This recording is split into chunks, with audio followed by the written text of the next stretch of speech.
Hello, and thank you for tuning into this very special Halloween Draw With Me video. It's a witchy edition thanks to a comment from Inverted Seal on my last video, who asked for witchcraft to be the topic. You can see I've dressed up with my witchiest looking rings. Maybe I'll tell you the story behind these rings before I get into the main content of this video. It's always fun to do a show and tell. This one here is Labradorite, and it was the very first crystal ring I ever bought for myself at my favorite gem shop in Vancouver called the Crystal Arc.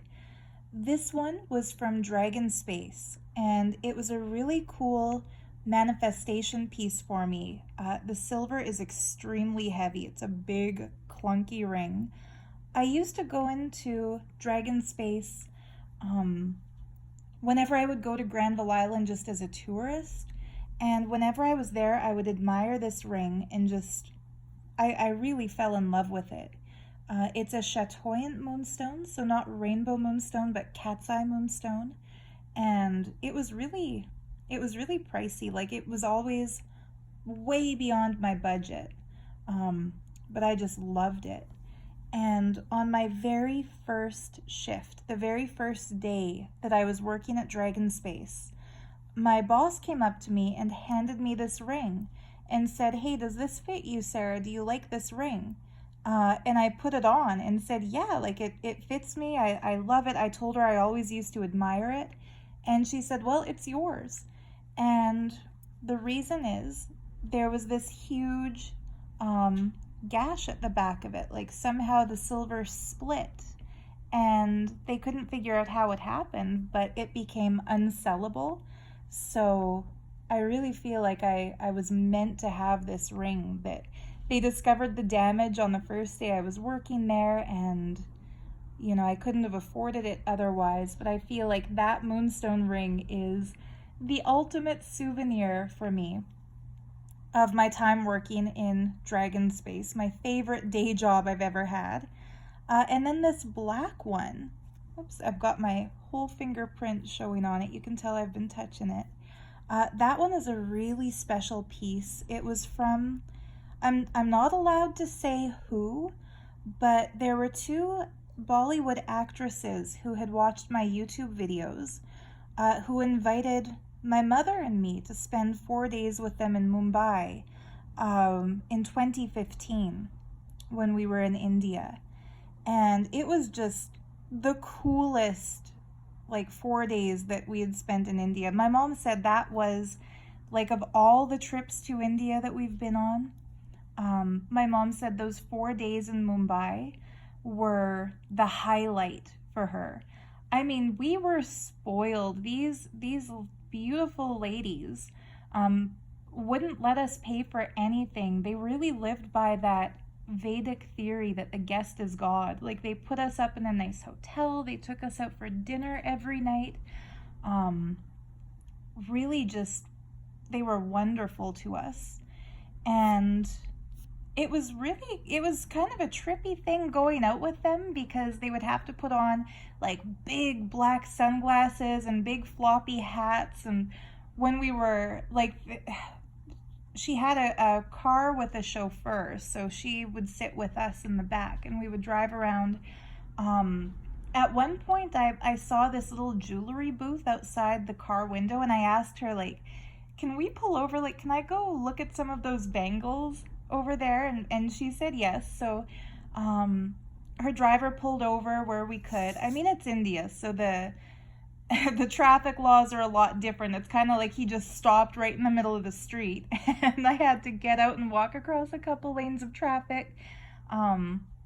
If you've been to India, you know what I'm talking about. It's not like there's a shoulder of the road to pull over into.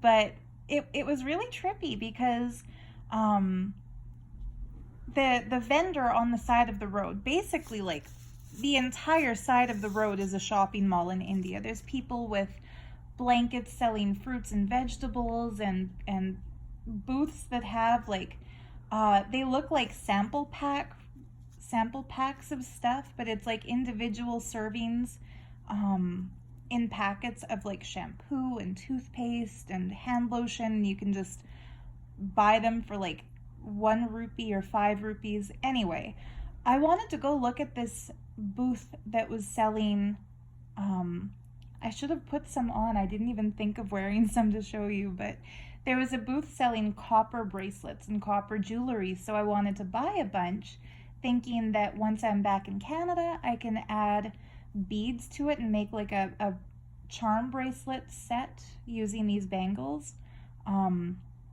As I say this, I realize I never did make that bracelet set, and I've still got those bracelets locked up in a trunk somewhere, so I should do this. But anyway, the vendor must have had like dollar signs in his eyes when I walked up to that booth, because one of these actresses jumped out of the car and ran after me and started yelling at him in Hindi, like, give her an Indian price, not a Western price. So she really haggled for me. But I didn't realize what a huge sacrifice she was making by helping me out there, because of course as soon as one person on the street recognized her, there was like a swarm of people asking for selfies and asking for autographs, and it really gave me that experience of being with an A-list celebrity, because in India she's an A-lister. And yeah, it was like having a tour of Mumbai. It would be like if you were on a tour of Hollywood and like Scarlett Johansson was your tour guide. That's how my mom and I felt, because whenever we went somewhere, she had to hold a magazine in front of her face and speak in whispers so that she wouldn't get recognized. And when she did get recognized a few times, she got hounded by fans. Anyway, I wish I could name drop. I'm kind of bragging because it was a really cool experience. But no, I'm not going to name drop. I respect her privacy. And so I won't say who those two were. But anyway, on the last day of my trip there, they gave me this ring. They had two that they shared. Like these two lovely ladies basically were sisters, and so they share everything. They bought two rings like this that were identical, and they gave one to me. And they said that their family guru had told them it's important to wear this black stone set in silver because it deflects the evil eye. So anybody, who's jealous of them, who wishes for them to fail, won't be successful in that evil eye curse as long as they keep a black stone. Anyway, it was a very beautiful gift. That's my favorite souvenir of India because of that story behind it. But it's just really cool how that ring that I was gifted in 2015 has the same exact setting as the labradorite ring I bought for myself at the Crystal Arc a decade earlier. Anyway, that's my little show and tell. The next thing I want to mention is pendulums. Pendulums are a form of divination that anybody can do. Like right now, you can make yourself a pendulum if you have a ring and a string. Just tie the string around the ring and you can hold it like this and use it as a pendulum. But I really like a properly shaped pendulum, which is pointy at the tip, wider at the top, because the movements it makes will be much easier to deduce. And a lot of people will use pendulums with something like a spirit board, or with, say, for example, you can spread cards out on your table upside down and put the pendulum over it, and where it drops, that's the card for your reading. So people who are getting into cards who don't know how to do a reading yet, bringing a pendulum into the reading can really make it easier for you. Anyway, I thought I would demonstrate how to use one of these because I had an old video up on my channel years ago that has been deleted. And in that video, I demonstrated pendulums, and I thought it would be nice to bring this in again for today's topic, since it is such a quintessential element of what we can call witchcraft. So the basic premise of a pendulum is based on kinesiology. scientific, I'm not so great on the scientific terminology. I think this would even be considered a pseudoscience more than a science. But psychologically speaking, we will always move closer to something that we perceive as good for us, and we'll back away from something we perceive as bad for us. And it makes sense, right? Like if something smells good, you want to get closer to it to enjoy the fragrance. If something is stinky, you'll back away because it's repelling you, it's repulsive.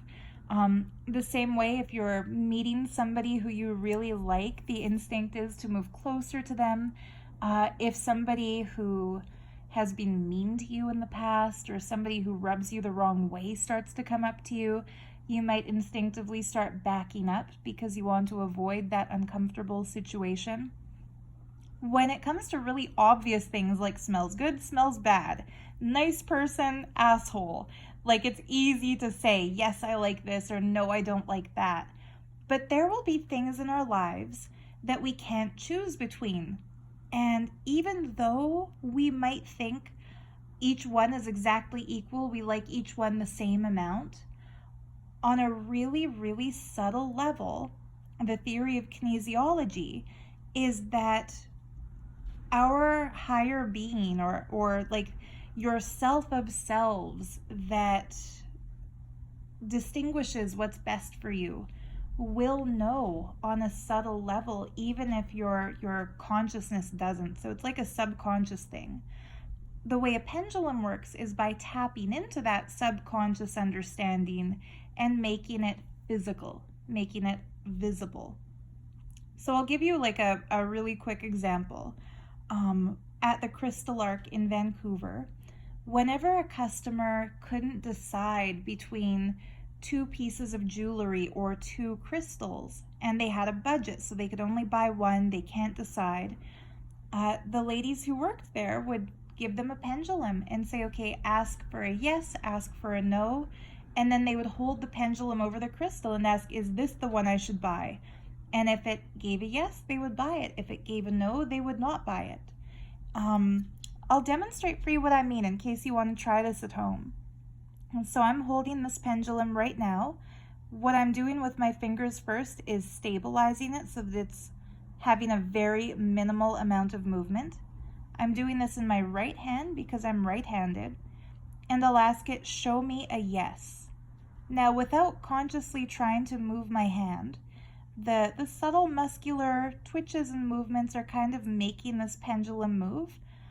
It's hard to see, I think, on camera, but it's very subtly moving in a clockwise direction, a slight clockwise spin. Now I'll stabilize it again and ask, show me a no. Okay, for whatever reason, my no is way stronger than my yes. Maybe that's about being self-assertive and learning how to say no. Wow, okay, so counterclockwise spin is a no.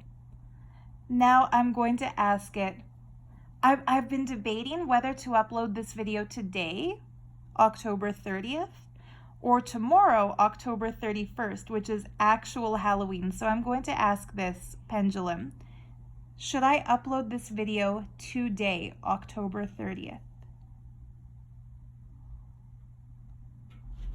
And that's a really subtle clockwise movement. That's a yes.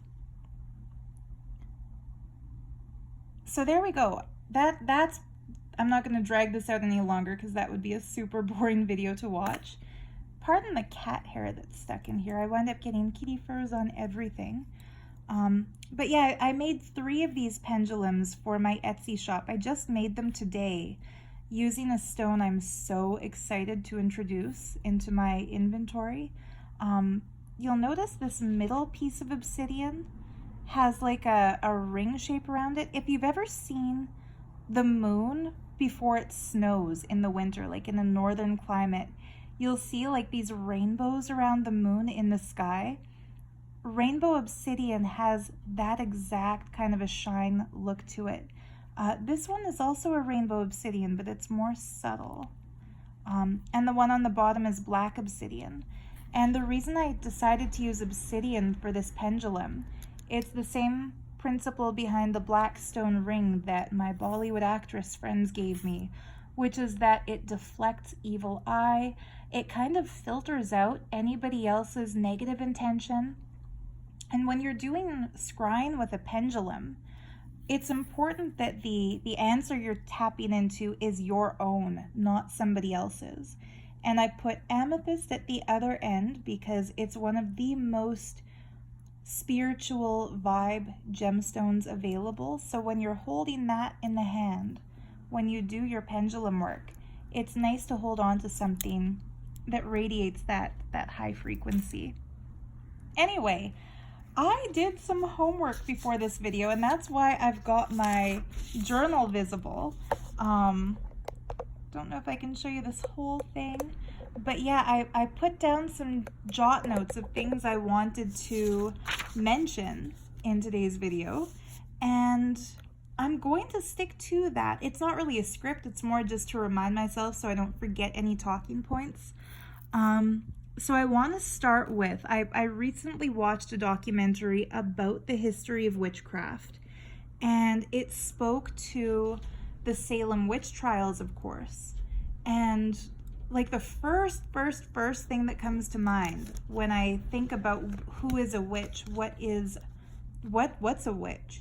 The first thing that I think of is the repressive patriarchy trying to silence and destroy strong, powerful, independent women. Specifically the Abrahamic religions, which are so one-sidedly masculine driven. I'm not a man hater. I'm not the kind of feminist who thinks women are better than men. I really believe in gender equality, and also other orientations or other identifications. I know it's not just men and women cut and dry, but in the past, when your physical biology was the only thing that could distinguish or determine your gender, the religious climate that developed was so patriarchal that anytime a woman realized that her power was not given from a man or correlated to her husband or her father or the leader of her tribe or the priest, she was considered dangerous, because God forbid, like, all the ladies realize that they don't have to be obedient, subservient slaves to the dudes. You know, what are the men gonna do if the wife won't clean their mess and cook for them and, you know, serve them and do everything they say? It used to be in the marriage vows that the wife would have to say she loves, honors, and obeys her husband. Like, how fucked up is that? Pardon my language. So anyhow, this documentary I watched about witchcraft, it actually said that during the witch hunts, like 95% of the women of the people burned or stoned or convicted of being witches were female. And the things they would look for were stubbornness, having a will of their own, like non-obedience. And besides that, they would convict these people, these women, based on what we today would call medicine. Any woman found to be using herbs was deemed a witch. So like if you've ever got a sore throat and you brew yourself some peppermint tea, like that's witchcraft. Like you're a witch. Any woman found to have, what word did they use for it? They didn't say a potion. They said any woman found to have a salve was considered a witch. Any woman found to have an ointment was considered a witch. So like if you carry a first aid kit with you and next to your band-aids you've got like a disinfectant, that's witchcraft. Like you're a witch. In this COVID-19 era, if you're carrying like a little pack of hand sanitizer with you, you would have been called a witch. So it's just so messed up. A lot of the women who were convicted, accused of witchcraft, were midwives, because naturally they had to use herbs, they had to use hot water, they had to use different teas and things to help a woman in her childbirth.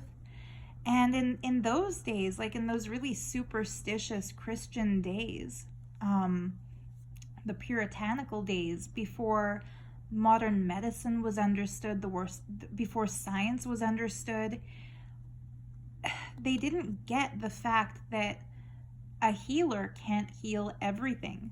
So like today, if you go into a hospital and you've got like a runny nose or a cold, and you take your COVID test and you don't have COVID, you've got like a common cold or a flu, you know that virus is going to take its course in your body. You don't expect a doctor to immediately cure you. There is no cure for the common cold. You might have, drink a lot of fluids and get a lot of bed rest. But if it takes a turn for the worse, or you don't blame the doctor. But in the witch trial days, if a woman healer gave somebody an elixir to drink and they weren't instantly healed, they would say that witch had cursed them. They would blame the failed medicine on the practitioner, and that person could be arrested for witchcraft. One woman who was arrested, who was burned at the stake, her huge crime was that she didn't go to church every Sunday. So like, what are you gonna do if you don't agree with that evil, punishing, jealous, pathetic little man of a god that they describe in the Bible? I'm sorry, I have no faith in the Abrahamic so-called Lord. He seems like such an asshole, right? Like, if you don't obey him, you'll burn eternally in the fires of hell. Like, come on. If somebody's really benevolent, the creator of all, they're not going to be so freaking petty that they will condemn you to eternal suffering if you don't obey them. Like, that, to me, that's not a god, that's a demon. So anybody who had that self-awareness in these ancient times, in these medieval times, even like up to, I think it was the 1700s, 1800s maybe, anybody who had the self-awareness to decide for themselves what to believe in, they weren't allowed. That was like a crime, punishable by death. So another thing, the very first girl ever put on trial in Salem for the Salem witch hunts, what she was convicted of, like what was first bringing her into suspicion, was that she and her friends were dabbling in fortune telling. And so I'm thinking back to my school days, and all the girls in my class, myself included, all of us used to take the binder paper and fold these little fortune tellers. You guys remember these? You'd say like, okay, pick a number, 4, and they'd go like 1, 2, 3, 4. And then they'd say, okay, now pick one of these numbers, 3, 4, 7, or 8. And you'd say, okay, like 7. And then there's your little fortune. Like, open the nearest book to page 50. I tried to put some fun fortunes in this one here. So yeah, then you pull out the nearest book, you open it to page 50. I'm not gonna do that. That's gonna waste time here, but you might want to do this, have some fun. Open your nearest book to page 50. This wasn't planned. I forgot where I had written these different fortunes. But maybe if you pause the video and open the book closest to you to page 50, read the first sentence that pops up, that could be your fortune. Well, in Salem witch trial days, I could be killed. We could both be like, you know what, we're both witches for doing what we just did, that little bit of fortune telling. Anyway, I wrote a different fortune in each of these. How about the first person who mentions this video when buying something from my Etsy shop? I'll throw in this little fortune teller and you can find out what I wrote in all the other pages. If you just heard a door slam in my apartment, don't worry. My bedroom window was open and it is so extremely windy today that the wind blew it shut. That is a frequent thing. Anyway, if you don't know how to make one of these fortune tellers, I'll do a quick little demo too.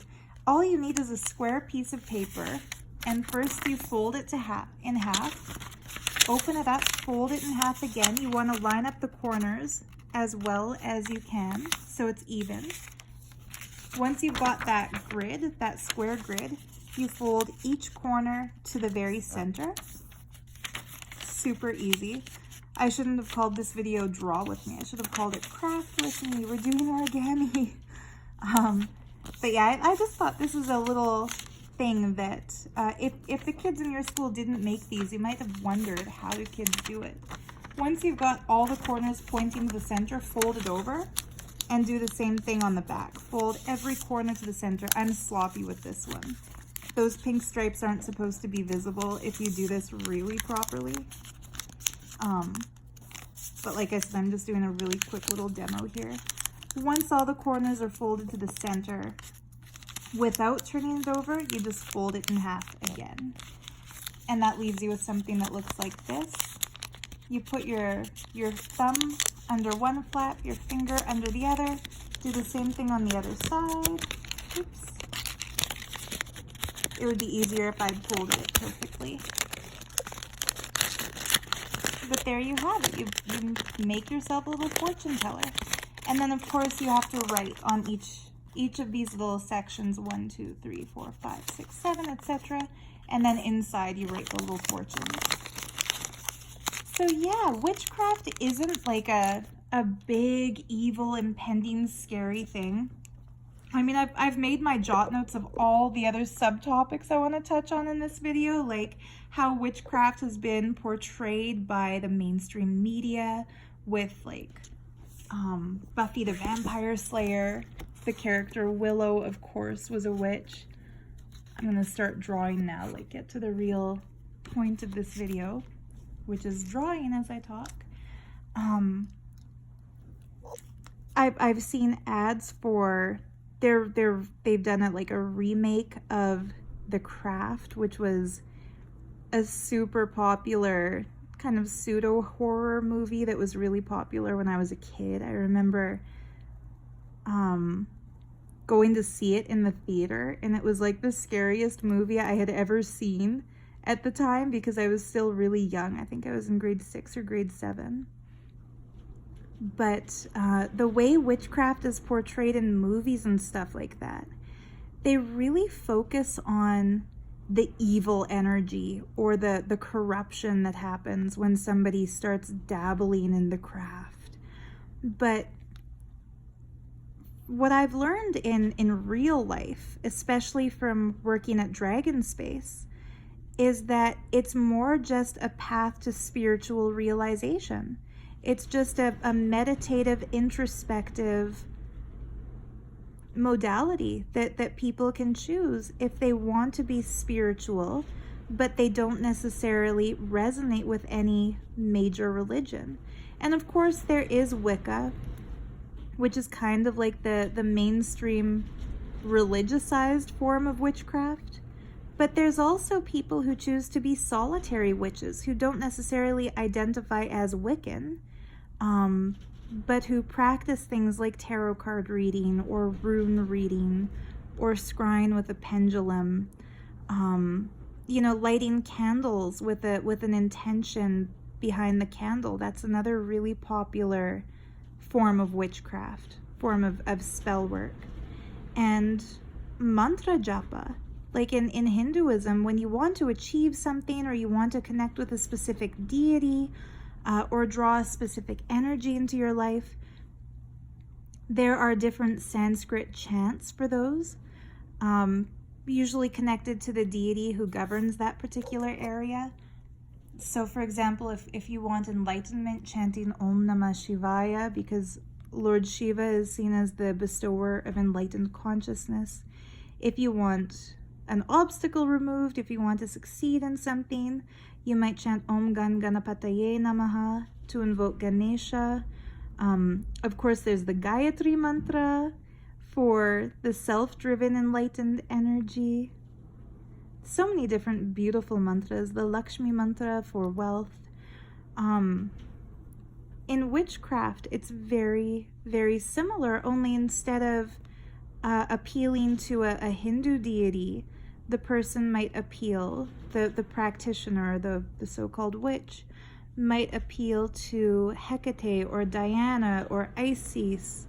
I really think it's unfortunate they called that militant organization ISIS, because the actual Isis, the Egyptian goddess, is a wonderful deity. So just know that's who I'm referring to, not to the terrorist group. But yeah, there are different chants to sing, and Lucky Charms, not the marshmallow cereal, but like things like pieces of jewelry that hold a specific energy. That's the form of witchcraft I most love, are the talismans, the charms. Like, obviously I've got my Etsy shop with the jewelry I make, and now these pendulums I've made. I find that when you can physically hold something in your hand and connect in a very physical, tangible way with an object, it takes the guesswork out of what you're doing. Like in India, I remember in meditation classes, a lot of people would ask, like, how do I know if I'm doing this right? Like, okay, I'm inwardly chanting the mantra, but my mind is wandering and other thoughts are popping up. I can't hold a visualization. Like, I don't think I'm doing this properly. When it comes to a pendulum, like, you know whether or not you're doing it properly because the thing moves. You know, there's no worry if there's no worry about whether you're doing it right or not, especially when you ask for a yes first or ask for a no first, because you can see by the movement of that pendulum whether or not you're tuned in, whether or not it's working. I really like those kinds of things, because the self-doubt is what holds a lot of people back from the spiritual journey. The feeling of inadequacy, or that feeling of being an imposter. They call it imposter syndrome. Well, imposter syndrome is a bit different. That's when people feel like they don't have the right to be an expert in their field, or to speak to a subject, or to release an item publicly.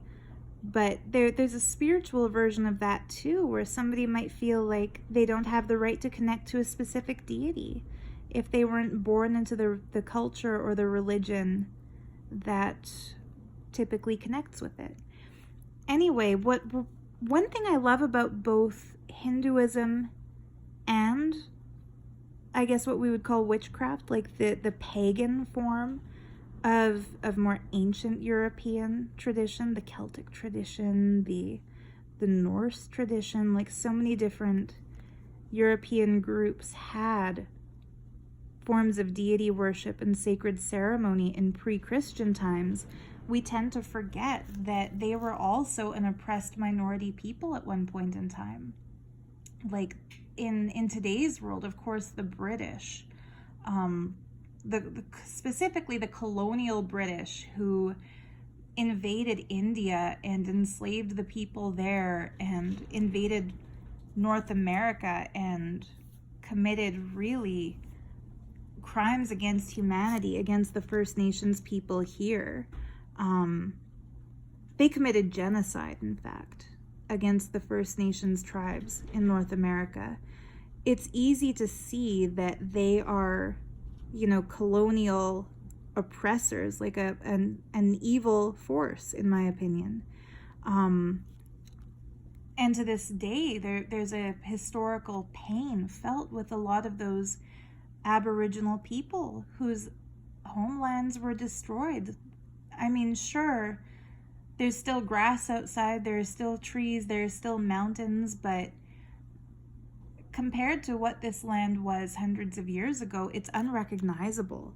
And the historic connection that First Nations people had to the land, where now native animals have become extinct and native plants have either become extinct or overridden by invasive species brought by the colonizers. Like the ancestral pain that those people feel isn't something that can just go away or disappear. Anyway, I don't want to go into another Black Lives Matter rant, because I've done that in the previous video, and I don't want to get into race issues. What I wanted to say, the point I was getting at here, is that a lot of times we forget that the same exact thing that, you know, the Spaniards did to the tribes people in the Caribbean and the South America, the same thing the British did to North America and to India when it was colonized. That same thing actually happened to the Aboriginal white people in England, in Ireland, in Scotland, in the Northlands when the Roman Emperor invaded. Like we tend to think of well, not, I don't know, I don't mean to speak for you, but I tend to think of white people as being the bad guy on a global scale. And yes, I am white. I don't want to get into the whole white guilt issue, but when you look into witchcraft and the history of paganism, it becomes really clear that the tribes people of the British Isles were equally repressed, and that the Romans did try to commit a genocide there. It's really a fascinating subject, actually. If you ever have time to look into it, the history of the British Isles, it's really incredible. It was around 2,000 years ago that Rome invaded Great Britain, and they described the British as being savages, the same way the British would later describe Aboriginal people of other cultures. The Romans described the British, you know, running around with their skin painted, running around wearing loincloths, being barbaric, being like one tribe against another. Well, those tribes people, like the ancient original Britons, they're the ones whose, I hate to use the word mythology because that kind of condescends and makes it all sound like a make-believe thing, but they're what I'll call traditions. Their traditions are what gave us a lot of the holidays we celebrate today.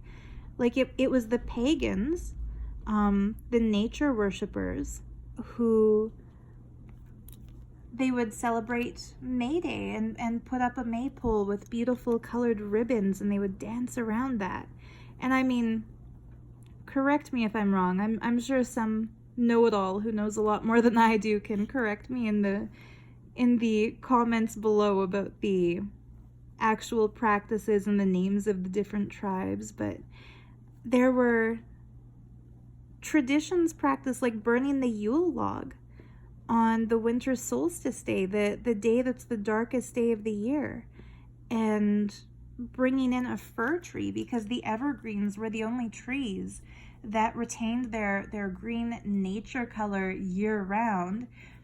So in the dead of winter, when all the other trees become just bare branches, it's the pine tree and the fir tree and the evergreens that keep that sense of life alive.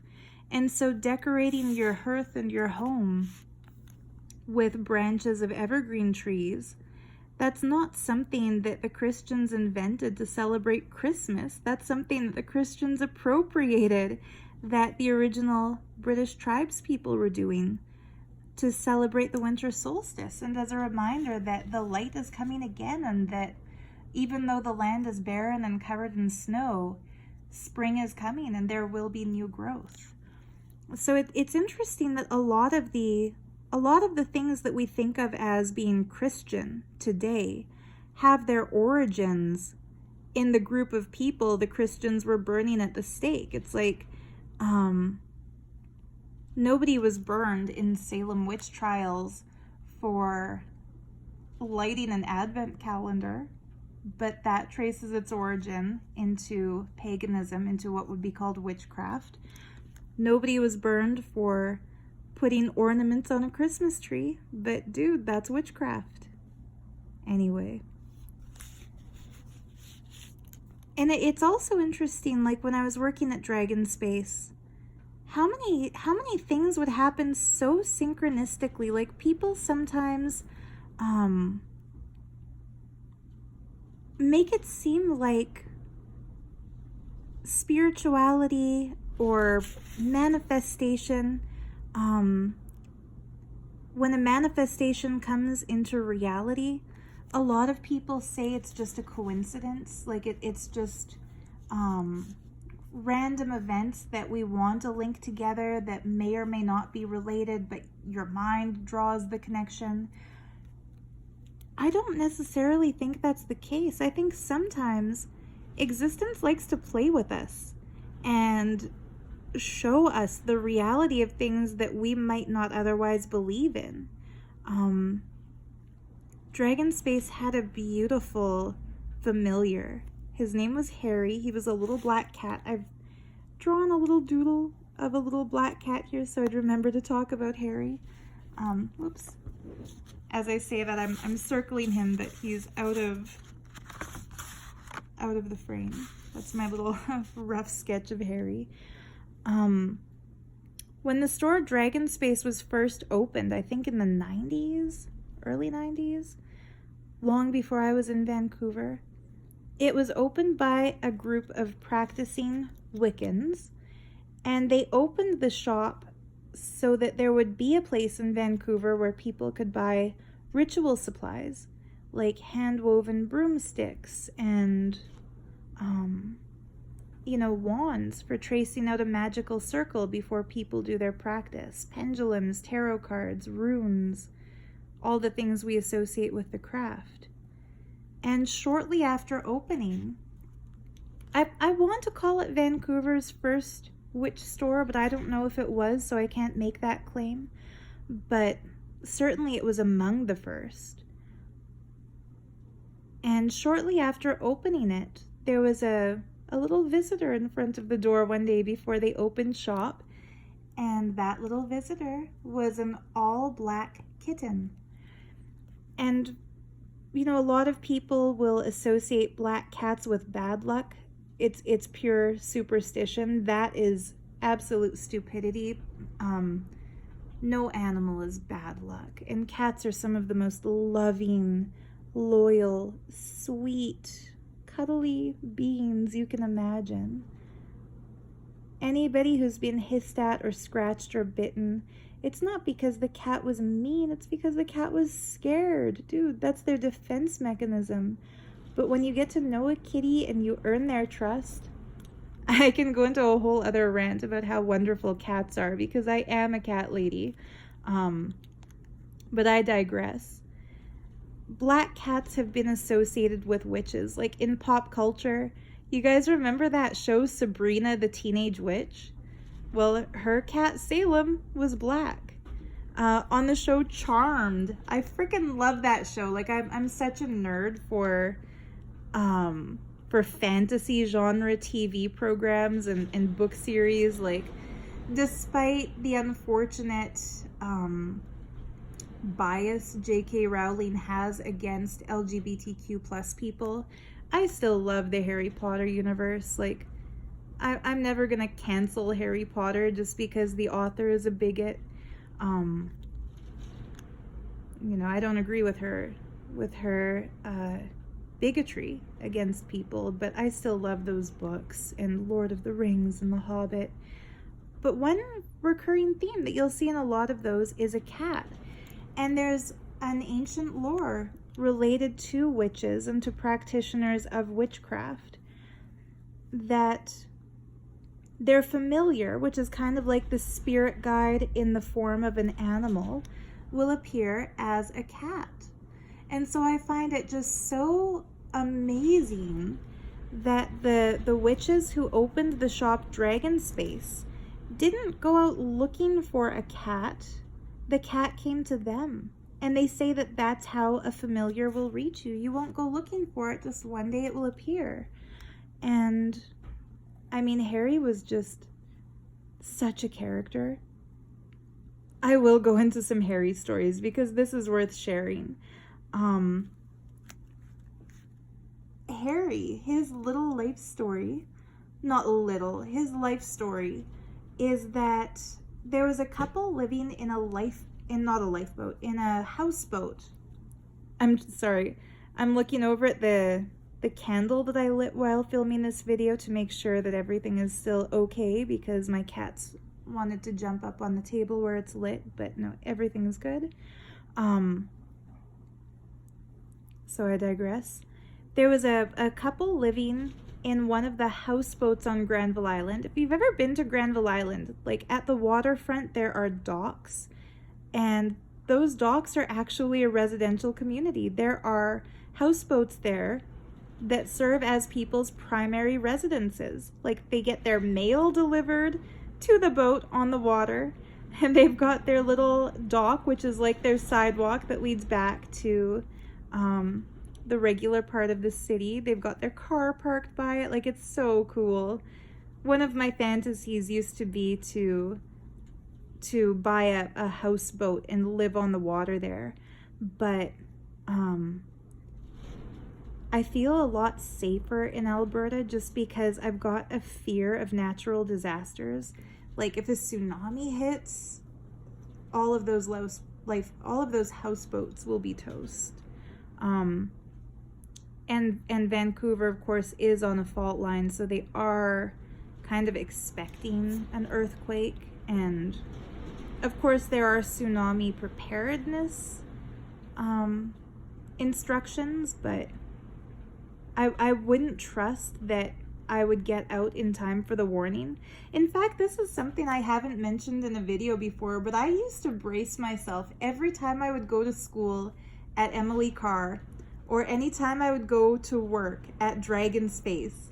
I would think, like, okay, if I have to book ass up the hill back to like Broadway and Granville Street, how fast can I run? Like, am I in shape enough that I can run 4 blocks straight uphill without pausing for breath if I see a tidal wave coming for me? Like, that's the level of this fear that I had. I would actually kind of stress out about it and force myself to speed walk up that hill a few times a week just to make sure that I could do it.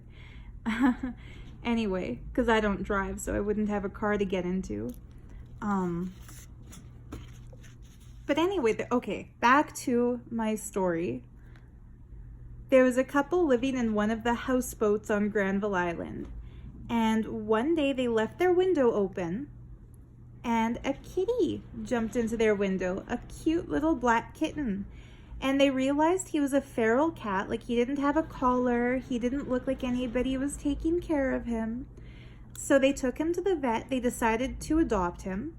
They took him to the vet, they got him his shots, made sure that he was in good health, and from then on they kept their windows closed so that that kitty would be safe inside, like indoor kitty.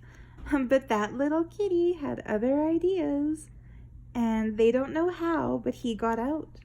And it was really devastating for them because they had fallen in love with that cute little cuddly buddy and didn't know where he went. Meanwhile, he was at Dragon's Face, and the Dragon's Face ladies didn't know who his people were, but they could tell that he was a well-groomed kitty. They could tell he'd had his shots. They took him to the vet. The vet checked him out and said he's a pet, like he's not just feral. Somebody is taking care of him. But the Dragon's Face ladies couldn't keep him inside all the time either. Like, he wanted out. Meanwhile, the night watchman on Granville Island had him appear as a little visitor. Granville Island, it's not considered a part of the city of Vancouver. It's considered, I don't know the exact name of its status, but it's kind of like a national park. Like if you go to Waterton or Banff or Jasper or Lake Louise. It's not a provincial land. It's a national land. Like, it's owned by the country of Canada, not by the province of British Columbia. So the security guards who are on Granville Island, they're like Canadian national government employees. They're there to look over the businesses overnight, to make sure nobody's up to no good. They're basically, like I said, they're security guards, but not for one specific building or one specific company. They kind of oversee the whole area. And they're not just there overnight. They're also there during the day. So they would sometimes pop in and check up on us at Dragon Space. And later, when I was working at the tarot room, I got to know the security guard who walked that beat. He sent me a lot of business, which was cool. Because he told me he would overhear people talking about how much they loved their readings and how good it was. So he'd send me a lot of customers, which I'm grateful for. But wouldn't you know it, they had a little black kitty start joining them for their security tours. And they called him Shadow. The security guards on Granville Island gave him the name Shadow, started keeping a bed and a food dish and a litter box for him in their... It wasn't really a whole building they had. They had kind of like a big office space room where they would keep their schedules and stuff. So they started taking care of him and calling him Shadow because he would shadow them. He would kind of walk with them on their beat. But they couldn't keep him indoors. He always wanted to leave at a certain point. It's like there was a show in Canada called The Littlest Hobo about this little dog, kind of like Lassie, but he didn't belong to any one specific family. And in each episode, he'll go to a different people's house and just do a random act of kindness for them and then move on. Well, this kitty was kind of like that in cat form. He would go to the night security guards and walk their beat with them. There's a cement factory on Granville Island. They also had a food dish and a litter box. Like, this cat was spoiled. He had so many different families who loved him, and the houseboat people too. And the way that was discovered was the Dragon Space people, to whom he was their familiar. He would always sleep on the counter, the shop counter in the corner. He had a lovely plush bed with lots of blankets and pillows. Like I said, he was a spoiled kitty. But he preferred sleeping on the stack of tissue paper that was used to wrap up knickknacks. And he would make himself a nuisance because once he laid claim to that tissue paper and made it his bed, try as you might to take a piece to wrap something up for a customer, he would not have it. But yeah, one day the houseboat people came in and saw him and said, like, hey, that's our cat. And another time, one of the night security guys came in during the day, and they didn't know where this kitty would go during the day because he was only with them at night. And he was like, hey, like, what's Shadow doing here? And they were like, Shadow? He's hairy. Yeah, he was just an all-around awesome kitty. And it wasn't just people who took care of him. Okay, this is where his story gets really interesting and funny. The houseboat people, when he was still a teeny tiny little kitten, they heard him like mewing after he got out one day. And they ran outside to see like what was going on. And this little kitten was like sitting up circled by raccoons. And that's a dangerous thing. Like if you live in a city with raccoons, you're supposed to keep pets away from them because they will, like they're scavengers. They might try to eat your pet. So obviously the people were freaking out. Like, here's their little cute kitten and he's like surrounded by raccoons. Like, they had him outnumbered. They were scared for the little guy. So the man ran out with a broom to try to scare the raccoons away, but he witnessed something adorable. He saw little Harry put his paws up by his face and go like this, which is what raccoon babies do when they beg for food. And as soon as Harry got his hands up and started like motioning, feed me, one of the raccoons took a piece of food and fed him. So these raccoons who were swarming, they weren't attacking Harry, they were feeding him like they were his raccoon family. So he had the Dragon Space staff, he had the houseboat family, he had the night security guards, he had the cement factory employees, and he also had a family of raccoons who took care of him. Like, this kitty got around. He was a popular little buddy. But yeah, it's where I was going with that, is that we hear that the black cat is the witch's familiar. But it really manifested in real life, that this store selling witchcraft items attracted a little black cat to, and he would stay there like, when I was a key holding employee, which means I had the key to the store, I would unlock it when it opened and lock it up again when it closed. I would get there and he was there waiting to get let in. He wouldn't sleep in there overnight because, again, his nighttime bed was with the night security guards. But like I would arrive there at about 9:30 to open the store at 10 a.m. And yeah, from 9:30, Harry would be there every day. When I started working at the tarot room, reading tarot cards around the corner, the very first day that I was there, I approached the tarot room via a boardwalk that goes between the net loft and the public market, so on the other side of those buildings from Dragon Space. And Harry somehow sensed I was there because partway through my day, I heard this little like sound on the door, and the door had shutters on it, like it was a glass door, but you couldn't really see out because for people's privacy's sake, so that when somebody's getting a reading, they don't feel like they're in a fishbowl, because tourists would stare in the windows if you left them open. So I heard that little sound. I couldn't see what was causing it because the windows were shuttered, but when I went to look outside, it was Harry. So he obviously either heard my voice, like cats have an incredible sense of hearing and sense of smell. Maybe he smelled me. But he came to the tarot room. I opened the door and said, "Come on in," like, "Hey, little Harry." I loved that cat.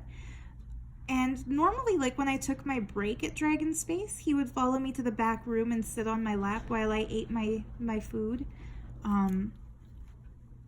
One time, he was begging me because the other lady who worked there, she used to get these smoked meat bagels from the public market, and whenever she ate them, she'd give him a little bit of the meat as a treat. So one day I was eating a bagel with peanut butter and jam because I'm vegan, and I was back then as well, and he was doing his little thing, like begging me for food the way he would beg her for her smoked meat bagel.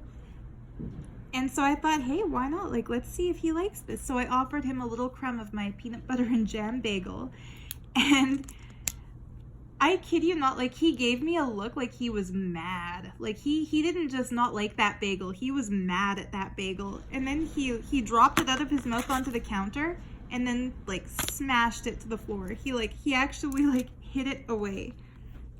Anyway, I'm only sharing that because I knew he sat with me at lunch because he loved me, not because he wanted my food, because as an obligate carnivore, he did not want my vegan people food. But anyway, yeah, like we hear that black cats are the witch's familiar, and I don't think that it's just a myth. I think on some level there's a reality to that. There's something about these little beings in kitty cat form that appear to people. I mean, my cat Minu is literally staring at me from the other part of the room as I say this, and she's almost all black. She's got some white on her too, but almost as if to say, like, yeah, person, I'm here for you. But yeah, the way things like that would happen in Dragon Space, it's just a really cool occurrence, that it seems like what's meant to be attracted there will be attracted there, and what's meant to come to be will be. Like my moonstone ring that I had wanted so badly all those years. It was like $250, so way out of my budget. I never would have imagined that big, heavy, solid silver would split like that. And that because of that split, it would be gifted to me on my first day working there. Even the timing of it, like I've mentioned in previous videos that I used to work at DKNY and that I just hated it because, for one thing, they sold leather and wool, and I felt beyond guilty. Like I really felt like a corporate whore working this job because I needed to pay my rent. But selling stuff, I would try to avoid selling stuff because I hated supporting that industry. I was like, as much as I hated that job hated me equally. Like I must have been the employee that they just couldn't stand. Like, why are we even paying this girl? Because I would deliberately avoid getting sales because I didn't want to sell animal products. And I, of course, naturally, because of that, I did get fired.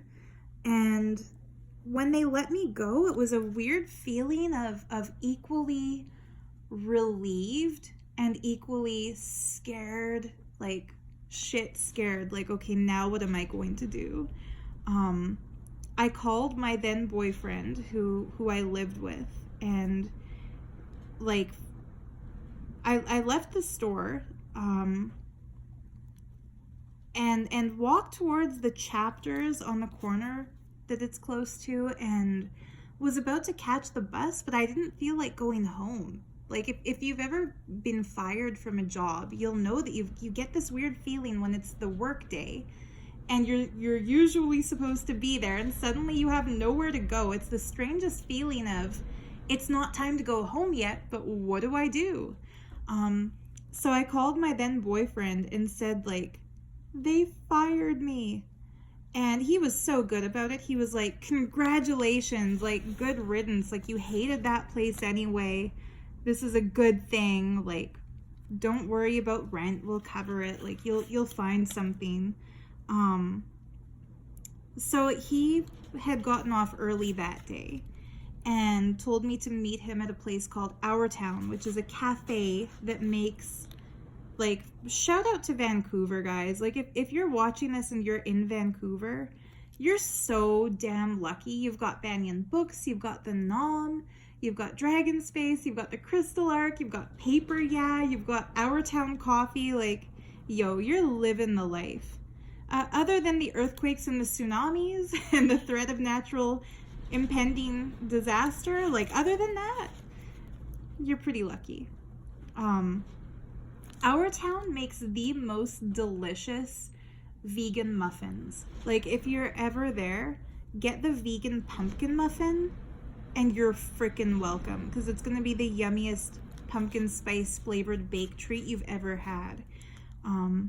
The vegan pumpkin muffin is good, and the vegan lemon muffin with like slices of almonds on top.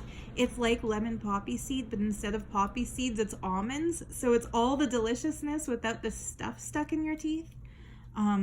This video is not sponsored, but I mean, if the people from Our Town are watching this, you can send me muffins if you deliver to Alberta. I'd really appreciate it.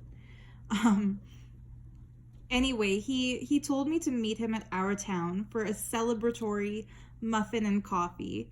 And I mean, that was pretty cool. Like, if you ever feel insecure about your financial future, and then somebody just tells you, don't stress, don't fear, like, celebrate this, that's the kind of energy you want around you. So, you know, say what I will about how bad that relationship was, because we did have ups and downs,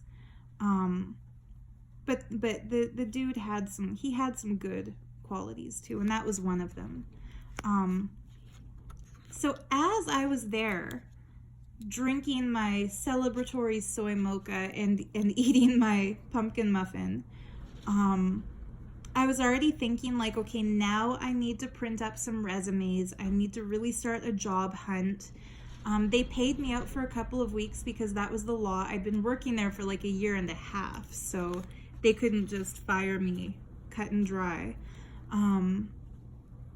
And like I said, no hard feelings. Like I deserved to be let go because I hated the place. Like literally hated it because of its selling of, as I said, leather products. So yeah, it's not like they didn't have good reason to let me go. Their reason was I would deliberately avoid customers. I would try to sell the cotton and the linen stuff. So to be fair, it's not like I was a total shit employee. I followed the cleanup schedule. I would sweep, I would vacuum, I would train the others on how to use the computer till because they were older ladies and didn't get it. It's not like I was useless and did nothing. It's that I avoided selling the high ticket items, the leather, the wool, the silk. But anyway, as I was having my coffee and my muffin, thinking about what am I going to do next, wouldn't you know it, my cell phone rang. And it was Birgit, the manager of Dragon Space. And she said, you dropped off a resume a few months ago. We're in a position to hire now. We have an opening. Can you start 2 weeks from today? And I was like, holy shit, like that was an instant magical manifestation. The day that I got fired, and I was paid out for 2 weeks. So for 2 weeks I had my regular paycheck. And then exactly when those 2 weeks ran up, that was my first day working at Dragon Space. So it's like the whole universe conspired to basically give me a 2-week holiday, 2-week paid vacation before I started my next job. And you know, the retail environment I was leaving was a very high pressure, commission, competition driven place where it's all about how you look. Like you have to wear really fancy clothes to work. We weren't allowed to wear jeans. We had to wear skirts or black pants. We couldn't wear comfortable shoes. Even though we're on our feet all day, we had to wear heels because it's a fancy store. You know, image was everything.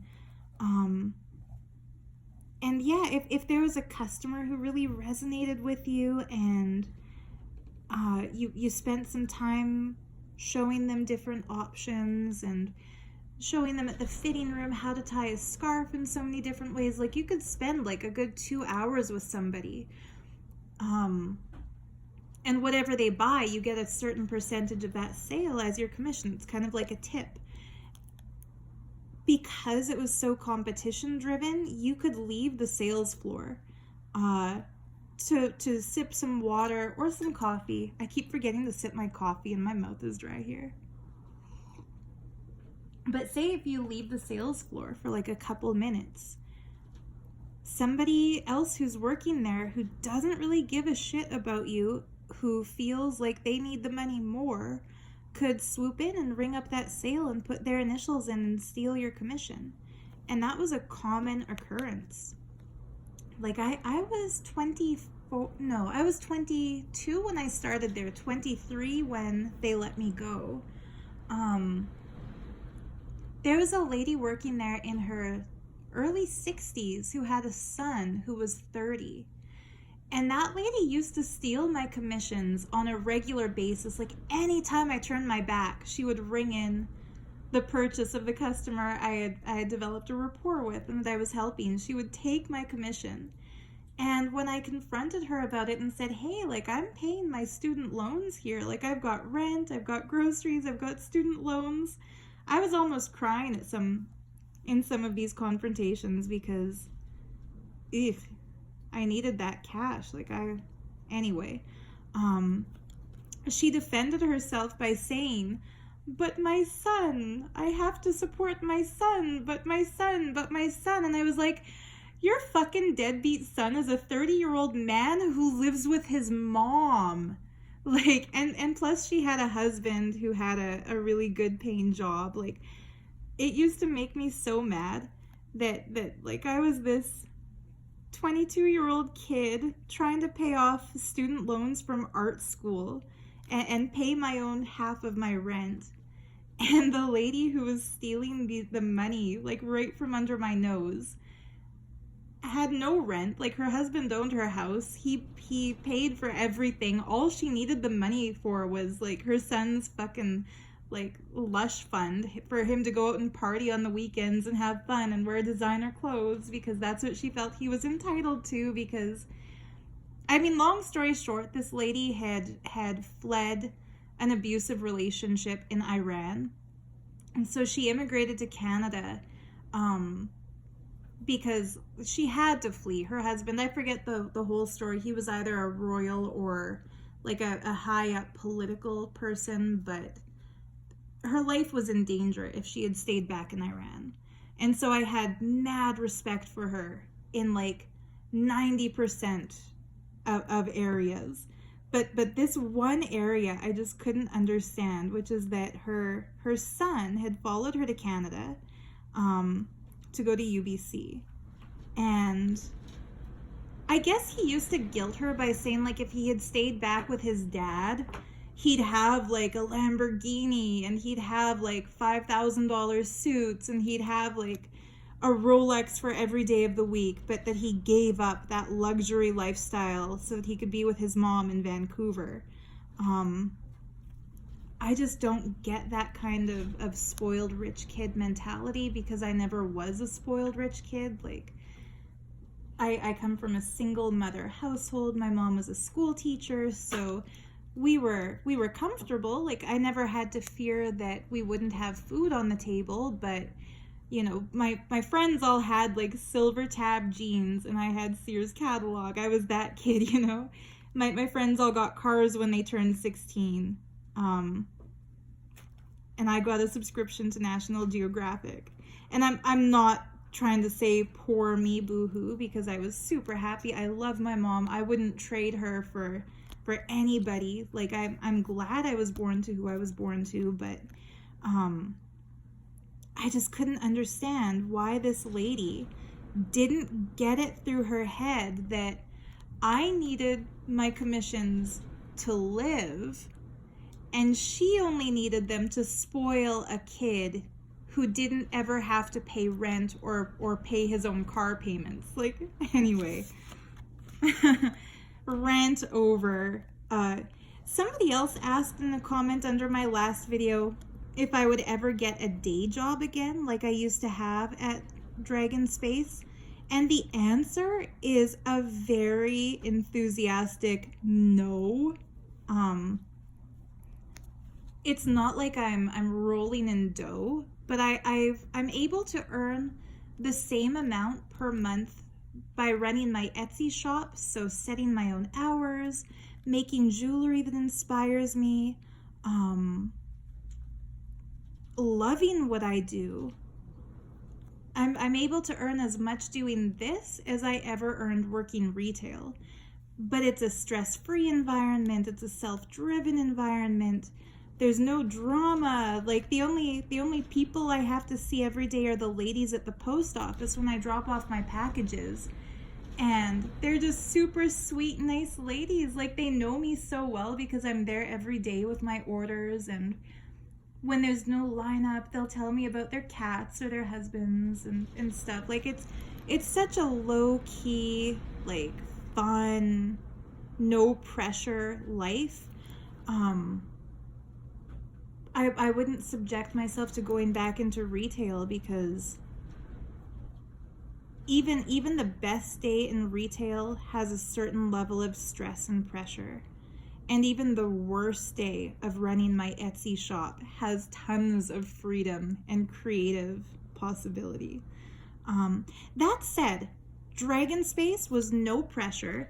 Our boss didn't even give us sales goals. She said, like, with this kind of merchandise, if somebody is drawn to it, they'll buy it. If they're not meant to have it, but you push it on them, that's bad karma. So, like, we were discouraged from trying to sell. And I loved that. And that's how I am with my Etsy shop too. Like, you'll never hear me say, I just made these rainbow obsidian pendulums. Buy one. Like, it's the best pendulum in the world. You need it. No, what I'll say is like, dude, I love these. It's one of my favorite stones. It's got like a shamanic history to it. Those beads, by the way, were actually made by tribes people who follow the shamanic tradition. My distributor, my bead seller, had the story. Like, they're high energy. What I'm saying is, if somebody sees it and loves it, they'll buy it whether I try to push it on them or not. And that's my kind of sales tactic.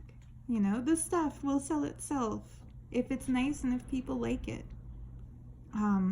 So no, I don't ever plan on getting another day job.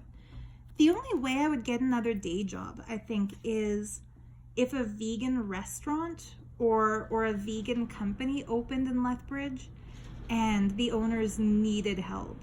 Like, to support that industry, like, I might consider it, but it wouldn't be like a full-time thing. Anyway. But yeah, back to the topic of the video, back to witchcraft. My boss, Birgit, who was the manager of Dragon Space, she had been practicing as a witch for a large part of her life. And every once in a while, kids would come into the shop. By kids, I mean teenagers. Teenage girls would come into the store, and they would tell her they wanted to do a certain kind of spell, and she would help them out by showing them which candles and which incense and which crystals and which wands would kind of suit that spell work. And once in a while, they would ask her to be their high priestess, like to kind of oversee their coven. Coven meaning like a small group of witches who do spell work together, who do full moon rituals together, stuff like that. And she always said no. She always said, like, you'll find a way to do it, but you don't need me for this. And I asked her once, like, if she's ever been a member of a coven, if she's ever, like, been tempted to take somebody up on their offer to be a high priestess. And her answer,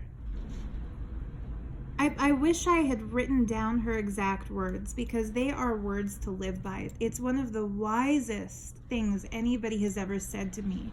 I could have saved myself from falling into a cult if I had really internalized what she said at the time she said it. I know, okay, hype, I've built this up.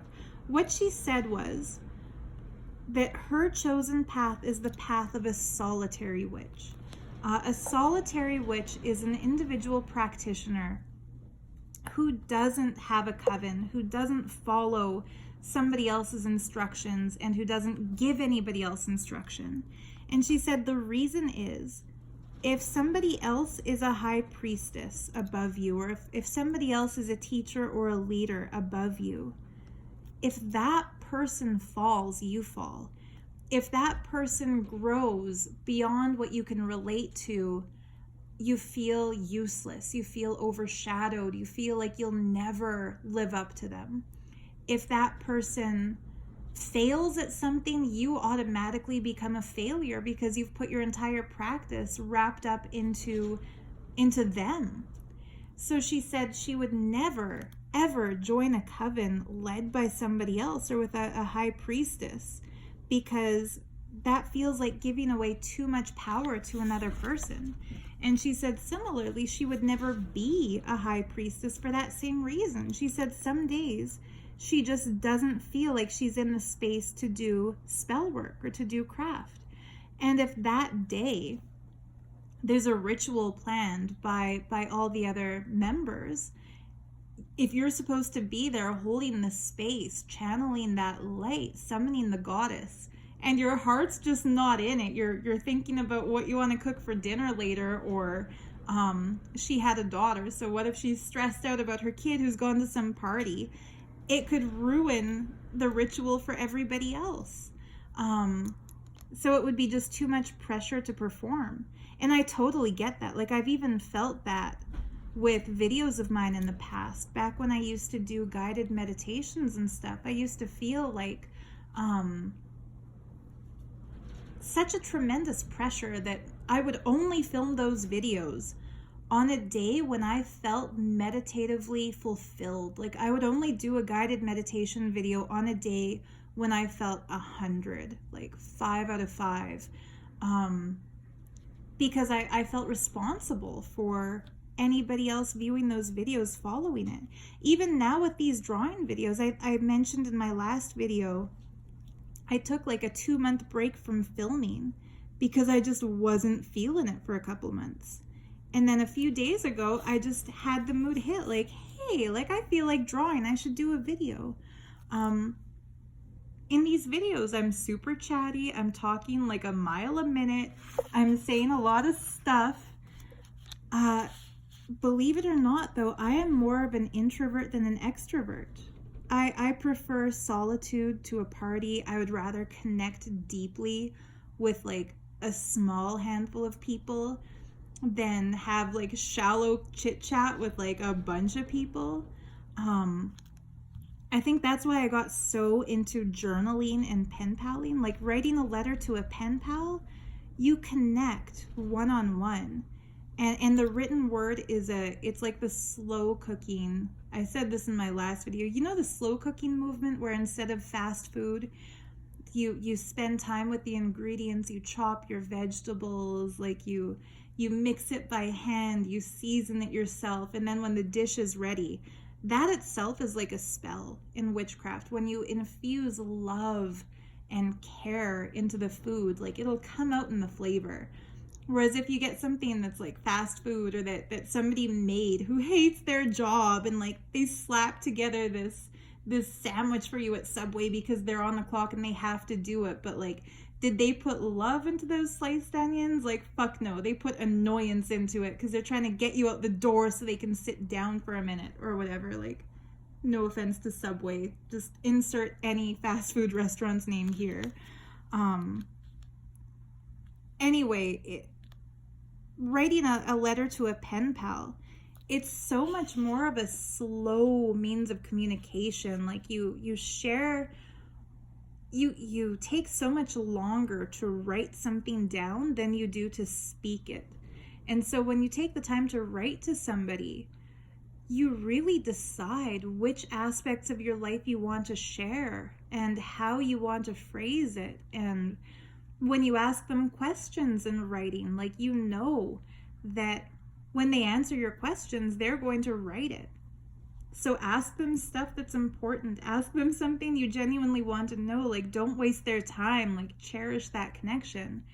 I think that's why I got so into writing pen pal letters and writing journal entries, because journal entry, it's kind of like writing a pen pal letter to your future self. Like one day when you open your journal and start reading, it's going to bring back all the feelings that you felt when you wrote that down. And it's such a soothing thing to the soul. Like, I'm a major advocate for journaling because it's catharsis. Like sometimes you're going through something and you don't know anybody else who can relate to it. Like I've gone through a lot of stuff over the last few years when I realized the flawed human being who I thought was my guru, who I thought was Shiva himself. When I found out he's just like a rapist, scoundrel, scam artist who absconded India to flee a court case that he's losing,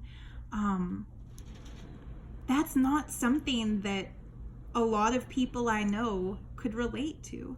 So writing about it, like putting it down in words, really helped lift that burden. The intense guilt that I felt for having recruited so many people into his cult through YouTube videos, like, I don't know if I can ever explain how bad I feel knowing that people like Drita and Prasida, like who call themselves Blissful Athlete and Kundalini Yogini, like knowing that those two lovely, warm-hearted, kind people are especially Drita now, is acting like a prick because my video got him into a cult. Like, that's a kind of guilt that's really, it'll eat away at you if you don't find a way to cathartically express it. So for me, of course, YouTube videos is one way. It also undoes that damage by helping people avoid falling into that cult trap. But journaling is another. And one of my pen pals had been in a cult. In fact, she was in an Egyptian cult. Not Egyptian meaning like people who are from Egypt, but Egyptian meaning people who connect with the Egyptian pantheon. And she shared some of her experiences with me that were very similar to the kind of shit that happened in the Nityananda cult. I call it that with an M now instead of an N, because the word Nitya in Sanskrit means eternal. And so the word Nitya Ananda means eternal bliss, or like the divine sentiment that never dissipates and never fades. Whereas Mitya with an M means impermanent. So Mityananda means like fleeting, illusory, false, temporary bliss. So the fraud I used to follow, his name should, for all intents and purposes, be Mityananda, because he would make people feel like a self-righteous high when they would meditate and follow his directions, and he would make them feel like overzealous about their religious identity and like they were right and everybody else is wrong. I think that's the biggest red flag. If you ever want to know whether something is a cult or whether it's a genuine place, if it's genuine, it will never tell you that it's the only way. It'll never claim to be the one true church or the one true path or the one and only way to revive the Sanatana Hindu Dharma. Like, if you're following something that's good, it'll say, like, this is one way to connect. This is one way to achieve. This is one way to experience. But keep your options open and explore everything you love. And that's something that's there in true Sanatana Dharma, like true Hinduism. You choose your Ishta Devata. You choose which god you connect to, which goddess you connect to. You choose which mantras to chant. You choose which guides to listen to, which scriptures to read, which diet to follow. It's not assigned to you in a cut and dry, black and white, this or that kind of a way. And it never claims to be better than anybody else or that other practices are worthless. And that's something that's also there in witchcraft. Like at Dragon Space, there was a book section that had books by I think Ravenwolf was her name, Silver Raven. Like there were tons of people named after their spirit animals who would write different books about the way, the path, the craft. And each one had different insights, different meditations, different ritual tools to work with. My favorite was always the Green Witch, or like the green path, which is connecting with nature, honoring animals, working with different herbs and crystals and natural elements. Anyway, it's so cool. I'm such a nerd for that kind of stuff. And I would never call myself a witch or claim to be Wiccan because I just don't know enough about it. But elements within that lifestyle, like working with a pendulum, is something I love to do. Using tarot and oracle cards is something I've always loved to do. And like I said, it's on my life's to-do list to eventually design my own deck. And even journaling, like even keeping a journal, like this one in front of me, is something super witchy. I should also show you guys like what I've got down on this page. I don't think I made it through all of my talking points. White magic, crystals, scrying, mantra. Oh yeah, dream interpretation is another super witchy thing. I'll set my drawing aside for a second. Books that I recommend, like if you're interested in witchcraft, definitely Circe by Madeline Miller. I read that recently, loved it. It's kind of about one of the Greek one of the Greek myths and humanizes it beautifully. The Mists of Avalon by Marion Zimmer Bradley, and that whole series is super good. Harry Potter, of course, Gandalf, one of the rare pop culture references to witchcraft in a masculine form as a wizard. The show Charmed, frick, like, I love that show. It's so cheesy. Like, it's almost embarrassing to say that I love Charmed because it's so cheesy, but it's such a good kind of vegan cheesy. Buffy the Vampire Slayer, another one I love.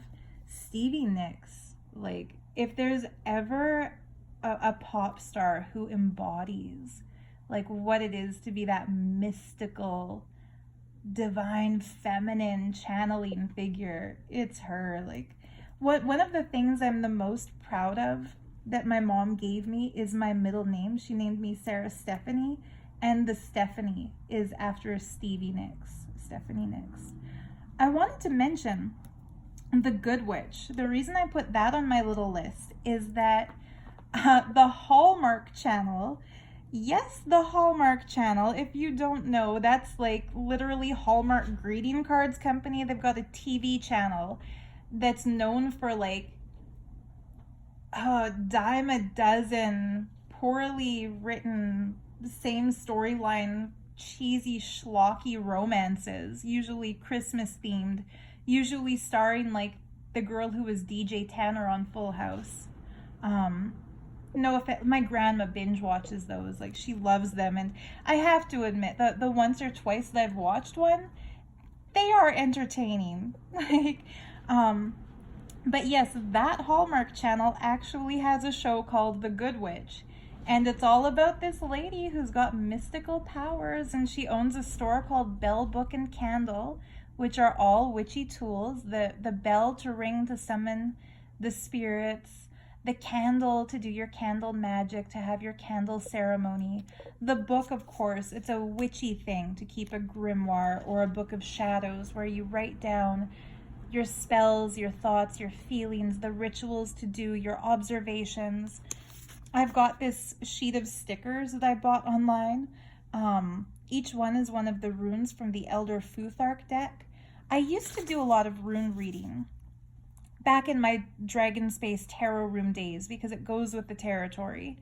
And I'm thinking of one, like getting a blank page in my journal and just putting all the rune stickers there, and then next to the sticker writing down the name of the rune and what it symbolizes, and that way I've got like a visual reference. So that's why I've got this sheet of stickers here. And I wasn't even going to get into this today, but I should do my little show and tell.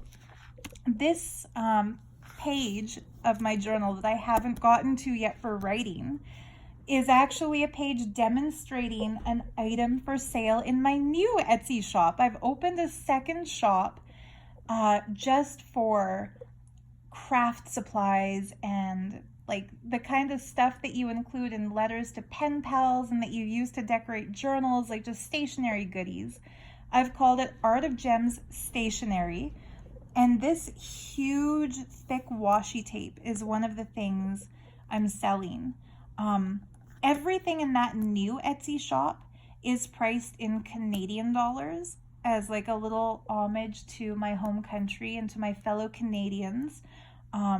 And every item in that shop, except for like the huge packs, but like 99% of things in that shop are less than $5 Canadian. So I really want to make this stuff available. I bought all of my favorite supplies from a wholesaler over the years. So I've been kind of collecting it up, getting ready to launch this new shop. Because when I started writing to pen pals, a lot of people who send letters, I should show you the other stuff too. Here's my crystal themed one. This page was a page out of a magazine that I tore out because it was so beautiful. I had to stick it down in my journal. And I've got some crystal and gemstone themed washi tape. That's one of my favorites. A lot of people will kind of make their letters. Like, they'll decorate the paper they write the letter on, and they'll include some stickers as a gift to their pen pal, and they'll decorate the envelope with like washi tape. That's tape that's printed with imagery. And they'll kind of make it so that the letter follows a specific theme, like a botanical theme where it's all decorated with different kinds of plants and foliage and leaves, or a floral theme with flowers, or like a vintage theme where they use all kinds of paper ephemera, like antique book pages and, you know, postcards that are black and white or sepia tone. Anyway, when I started getting into it, I was thinking, like, I want to do letters to my pen pals that are universe themed, like cosmos, galaxies, stars, astrology, and crystals and gemstones, and under the sea stuff, because I don't think I've ever mentioned this in a video, but the element I'm the most drawn to is the water element, which is why I love my birthstone ring with the watery kind of blue topaz, and my aquamarine bracelet. I'll tell you, the reason I decided to put on an aquamarine bracelet today is that when I made the fortune teller to demonstrate, when I wrote down for one of the fortunes, like turn to page 50 on your nearest book, I didn't deliberately do that. Like, I just randomly thought of that, and then I grabbed the book nearest to me, which was the Book of Stones, the dark blue cover edition, because I know there are multiple editions. The 50th page of that book is about aquamarine. So I thought, hey, maybe I should wear some aquamarine today. Pardon my rings, I've lost a lot of weight since my Dragon Space days, so these rings are so big and floppy that they're just kind of falling off my fingers. It's been a challenge, by the way, wearing all of my favorite witchiest rings while drawing, because, like I said, they're all so loose. Anyway, my favorite element is water, so I wanted to do some pen pal letters that are water element. And like, I don't think my camera's doing it justice, but like this washi tape that has jellyfish on it, oof, it's so gorgeous in person, because there's like gold leafing around the edges, this really watercolory looking like mermaid scales and waves and watery looking tiles. Like, they're just so pretty. So anyway, yeah, when I was first getting into pen paling, I would see that people would give each other cards with washi tape samples, and I was thinking, like, okay, if I did a theme, I wouldn't want to do florals or botanicals or vintage themed. I would want to do like water element, sea theme, like crystal theme, like space theme. So that's why I thought I want to open a new shop, Art of Gems Stationery, with thematic pen pal goodies that other people like me can also use. So here we go. I've got a pile of stuff because I was taking pictures for that shop recently. I can show you some of those items. Here's my second show and tell of the day.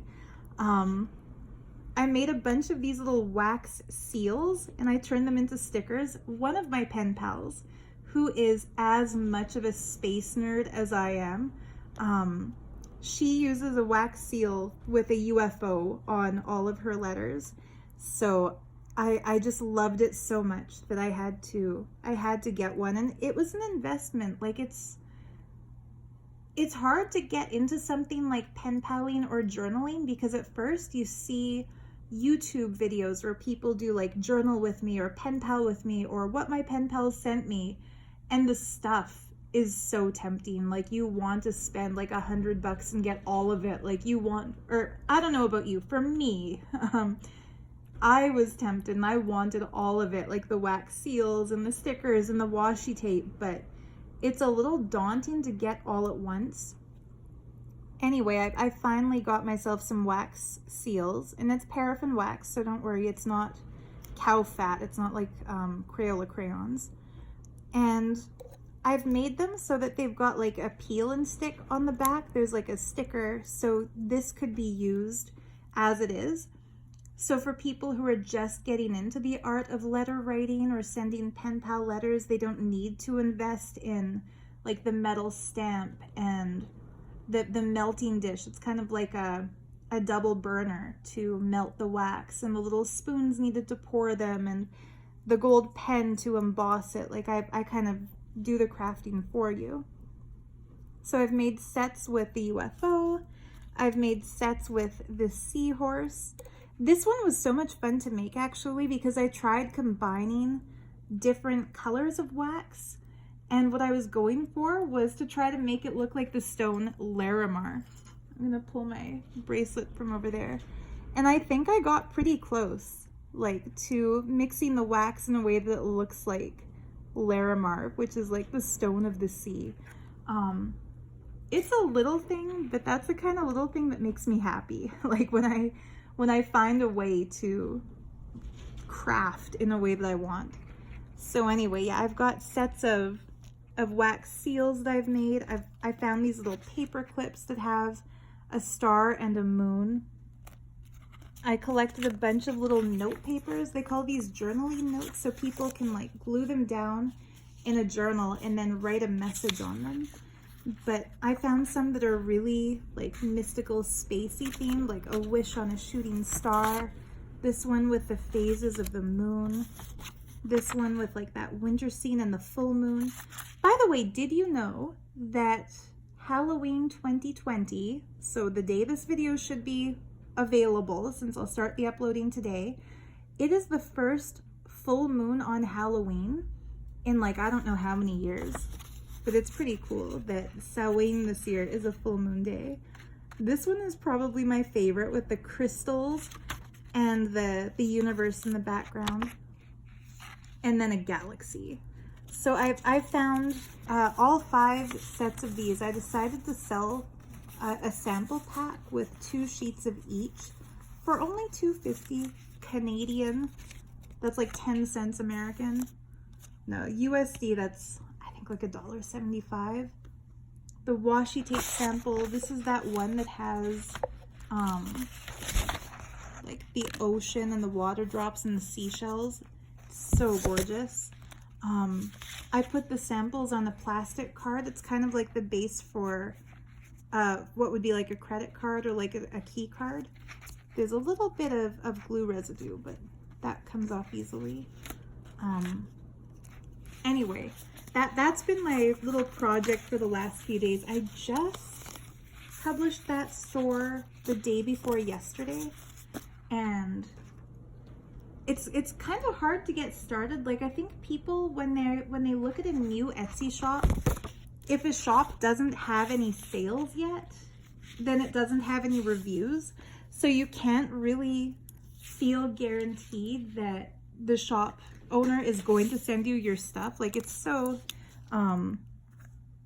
if you've ever thought about opening an Etsy store and were wondering like how long does it take to build up the shop, like to start earning an income, I would say like if you have a solid group of people who you know are going to buy from your shop, it won't take you very long, because once sales start happening and somebody leaves you a 5-star review, then anybody who finds your shop in the Etsy search will feel confident to buy from you.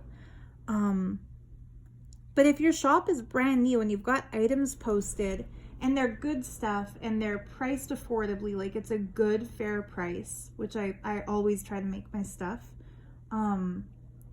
just because your merchandise is great and your prices are good and you're a nice person, that doesn't mean customers are going to shop from it, because the market is now so oversaturated. Like there are thousands of jewelry shops on Etsy, thousands of craft supply shops on Etsy, like thousands of like sock puppet shops, like anything you can imagine. There are stores selling those items. So what you need to build it up is to give your customers confidence.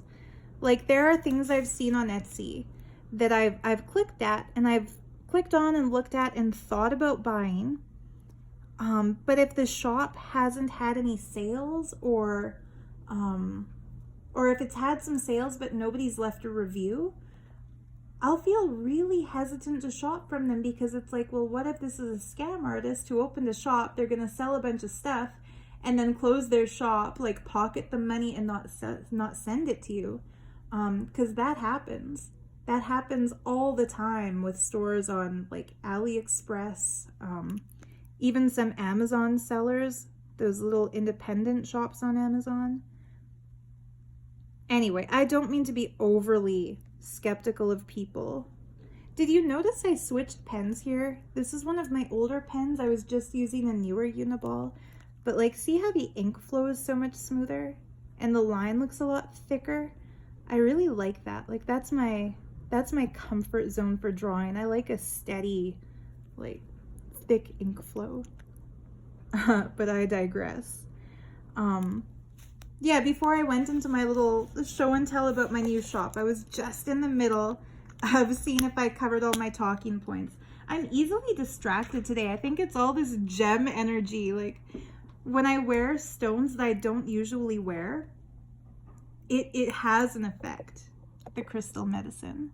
Anyway, yeah, I told you all about Harry. I spent more time on that than I meant to. Denise at the tarot room. She's the lady who owns the tarot room in Vancouver.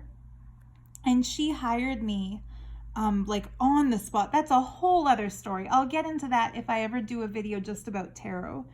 But it was the most beautiful experience getting hired by her because she met me on the boardwalk outside of Dragon Space where I was working and gave me a key to her store, like a key to the tarot room, and told me to just be there Monday, charge this much for readings, like $30 for 15 minutes, 50 for half an hour, 90 for an hour. That was our rate. And I asked her, like, should I give you a reading? Like, do you want to test me? Do you want my resume? Do you want some references? And she laughed and she said, what kind of a psychic would I be if I needed a resume and references? Like, I know who you are. Like, she told me she had seen me in dreams, and because of that, she knew I was meant to read at the tarot room. So, like, that's the level of intuition she had. She was a trip. Such a cool lady. I was going to tell you some stories of specific readings that I gave, but I'm going to save those because this video is already stupidly long. Oh yeah, oops, I didn't cover up the name of a person, but there's an actor who starred on a TV series that was filmed in Vancouver. This story is worth reading, is worth telling. It's related to runes. There was a day I was working at Dragon Space, and I came out from the back room. I just finished having my lunch, and both of the girls I was working with that day were hiding, like literally hiding like little kids. I'm trying to organize this so you can see all the pretty witchy looking things. But yeah, my two coworkers were hiding behind the store counter with their little eyes up over the ledge, like staring at a customer.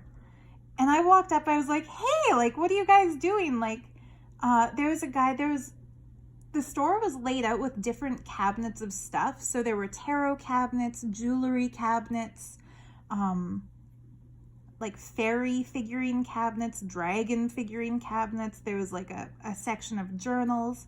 Anyway, this guy was in the cabinet that was kind of called the witch's cabinet because it's where the store kept the pentacles that go on an altar. Pentacle, by the way, it's not an evil symbol. It represents the 5 elements: earth, air, fire, water, and spirit. But yeah, this cabinet had the pentacles, the wands, the little cauldrons, like all the really witchy paraphernalia that a person uses if they decide to practice the craft. And of course, everything in that cabinet was behind lock and key.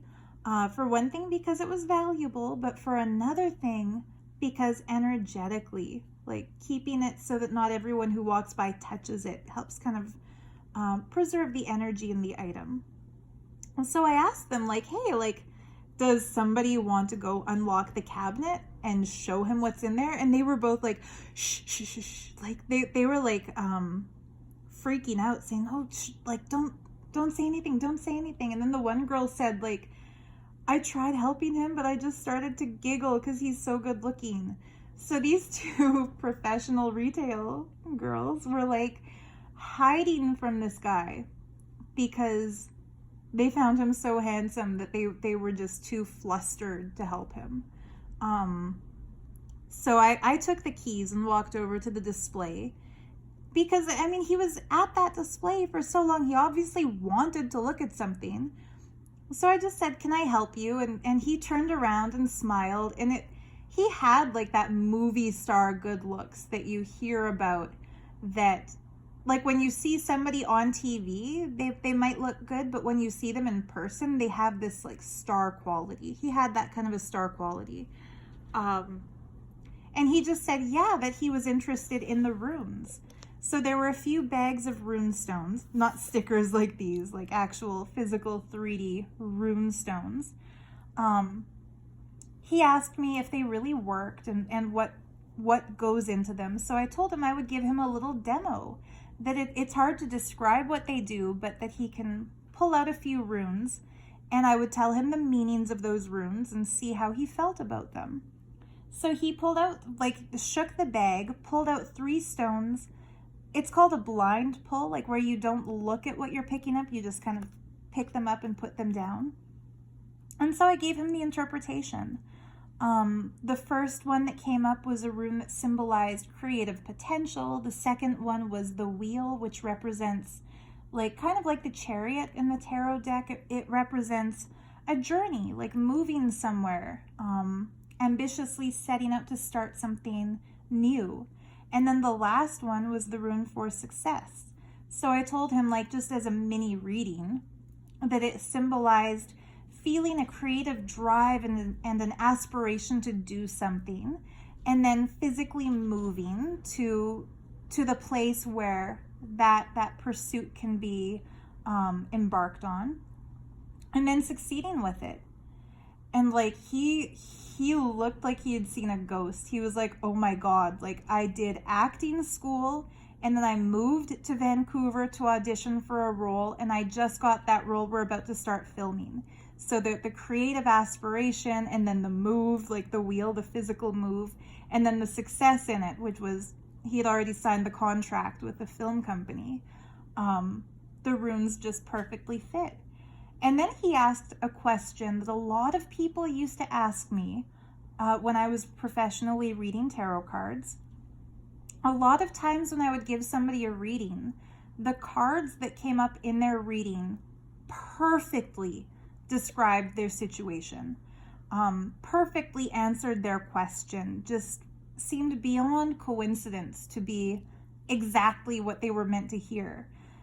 And he asked a question a lot of my tarot clients used to ask, which is, what do all the other runes mean?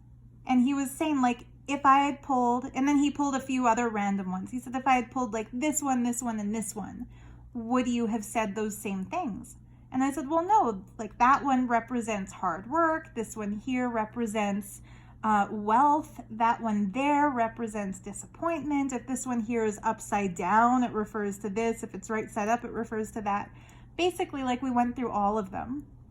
I'm nowhere near as well versed in runes now as I was then, because it was kind of an everyday working knowledge that I needed. Like, whoever wanted to buy runes, I would do them a little demo like that. But anyway, like, it was very clear that no other rune in that bag would have best described his journey, would have better described his journey than the 3 that he chose. So he got really into it. And what was really, really cool about this guy, like, he bought those runes. Then about a week later, I was in the tarot room, and I was having kind of a slow day. Like, I had a sign-up sheet outside of my shop, and like some days I wouldn't even get a lunch break or a snack break, because the readings, I would let customers write in their own appointment times. So there were days that I was like double booked or triple booked, and I would be there like sitting in my tarot chair for like 8 to 10 hours straight just reading. Interesting fact, those were my favorite days because I felt energized at the end of a shift. When you're dealing with spiritual energy like that and you love what you do and you feel that you're helping people and they're grateful for your service, that's more nourishing than food and more energizing than rest. Like, there were days I would run home up that hill, and once I got home, so from the tarot room on Granville Island, I would walk along the seawall that goes past like the False Creek, kind of towards Cambie Street. I would walk along the seawall and then up that hill towards Heather Street, like past Broadway. So it's a pretty long walk. It's like a 45-minute walk. There were days I would finish that walk in half an hour and not know, like, I didn't run. I didn't feel like I was walking fast. Like, how did I get home so much earlier? And I would feel like I had so much energy, but once I got home, I would keep walking to this nearby park and then just do laps around the park and watch the stars come out. Like, that was probably my favorite time of my life other than right now. I'm at a really good place right now, being back in my hometown and working for myself and having my own shop and making jewelry. Like, this is my favorite. I can honestly say of all the times in my life, I like this time the best. I feel like I've been to hell and back with my experiences over the last few years. But it's like you appreciate the little things so much more once you've experienced not having them. That time when I was at the tarot room and Dragon Space and living on Heather Street, my life was amazing. I loved it. But I felt like there was something more I had to go look for. And so I went to India in search of that something more. And I followed Nityananda in search of something more. And after coming out and being on the other side of it, I understand what I was looking for was within me the whole time. But I wouldn't have known it if I hadn't gone out there and experienced shit. Like, it's so cliched, but it's true. Like, the journey is the destination, and what you're looking for, you already are. If you feel like the truth is out there and enlightenment is out there and somebody out there has the answers for you, you can go search. But what you find in the end will be what you already are. And I kind of think sometimes I might have been too cocky or too arrogant back then, because reading the tarot came to me so effortlessly and so naturally. In art school, I was almost a 4.0 student. The only reason I had less than a 4.0 GPA was that I had to move from a basement suite to an apartment in the middle of one semester. And so I kind of like scratched a printmaking class. But anyway, I kind of think things came too easily to me spiritually. Like, when I would close my eyes to meditate, I would just see visions of deities. I didn't know what it was to yearn or to struggle or to try to connect. Like, I would just, Kali came to me when I was 13 and I wasn't even looking for her that I knew of. I think I needed the experience of getting sucked into a cult and just experiencing like the shit of being like a serf in a cult like that, in order to kind of maybe break whatever ego that I had. But there's a thing called spiritual ego that when you reach a certain point and you're getting psychic information is streaming to you and manifestations, like you want a ring, you get the ring. When things are just happening, like you get fired from a job you hate, that same day you get hired at a place you love. If you have maturity, you won't feel like that means there's something great about you. You'll have the humbleness to know there's greatness in all the people making the possibility for you. Like, now I know Birgit was great. She hired me exactly when I needed to be hired. Existence was flowing through her. It's not because I was so great that she hired me in my time of need. It's because she was so great. You know what I mean? It's the greatness of all my clients at the tarot room that imparted into me the wisdom they needed, that they were seeking through me. It's at that time, I can see now looking back that I thought I was hot shit. Like, I thought there was something so mystical and special about me, and that's why I was a great tarot card reader. Now I understand there was nothing so great about me. If there had been, I wouldn't have fallen into the trap of a narcissistic psychopath running a cult. You know what I mean? So I've been humbled by my experience getting into that cult. But I digress. This nice looking actor who scared my coworkers, they were like little girls with a crush who can't talk to a boy.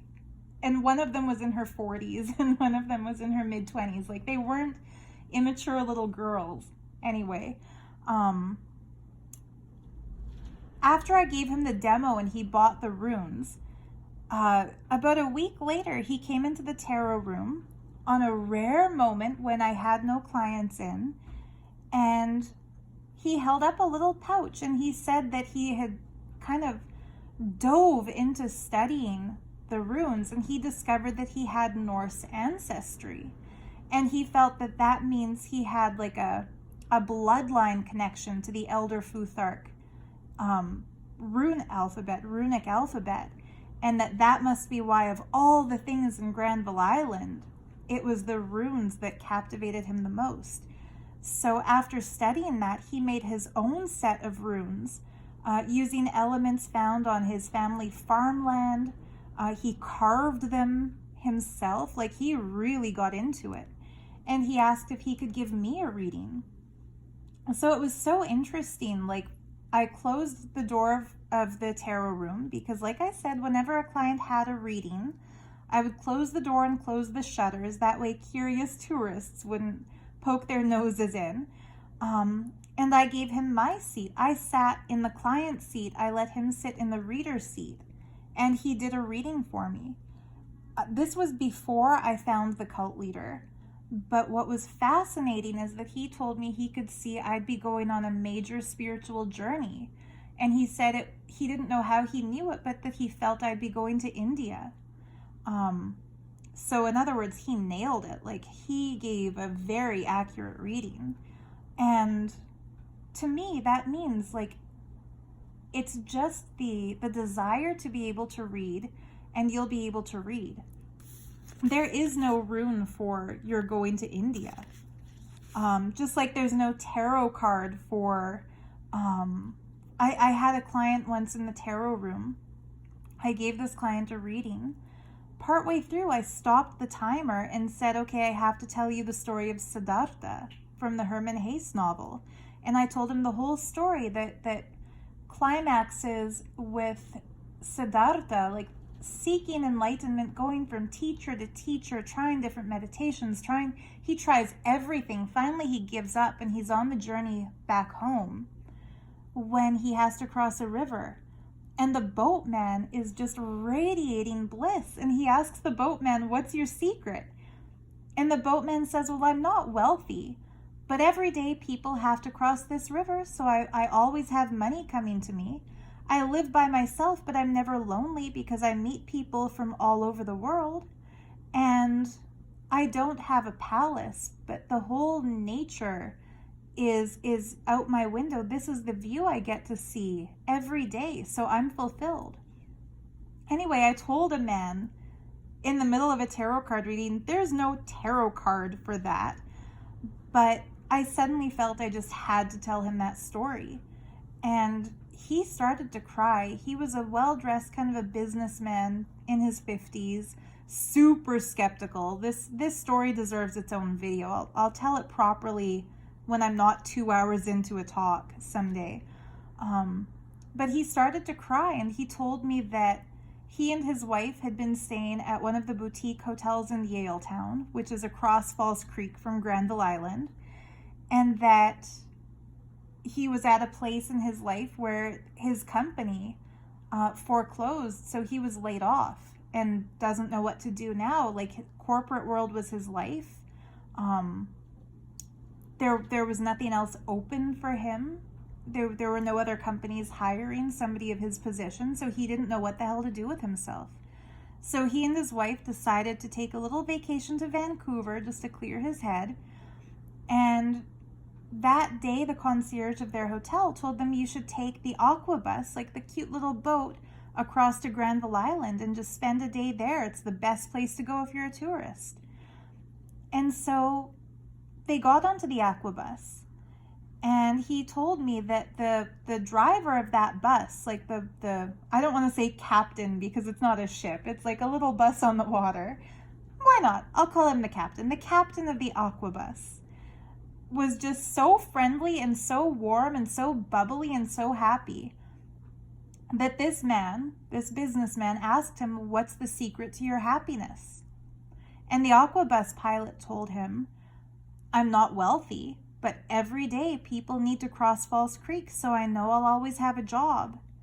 And I don't have a palace, but look at my view. Look at Granville Street Bridge. Look at Burrard Bridge in the distance. Like, this is the view I get to see. And I live by myself here in Vancouver, but I'm not lonely because every day I get to meet nice people like you who come here from all over the world."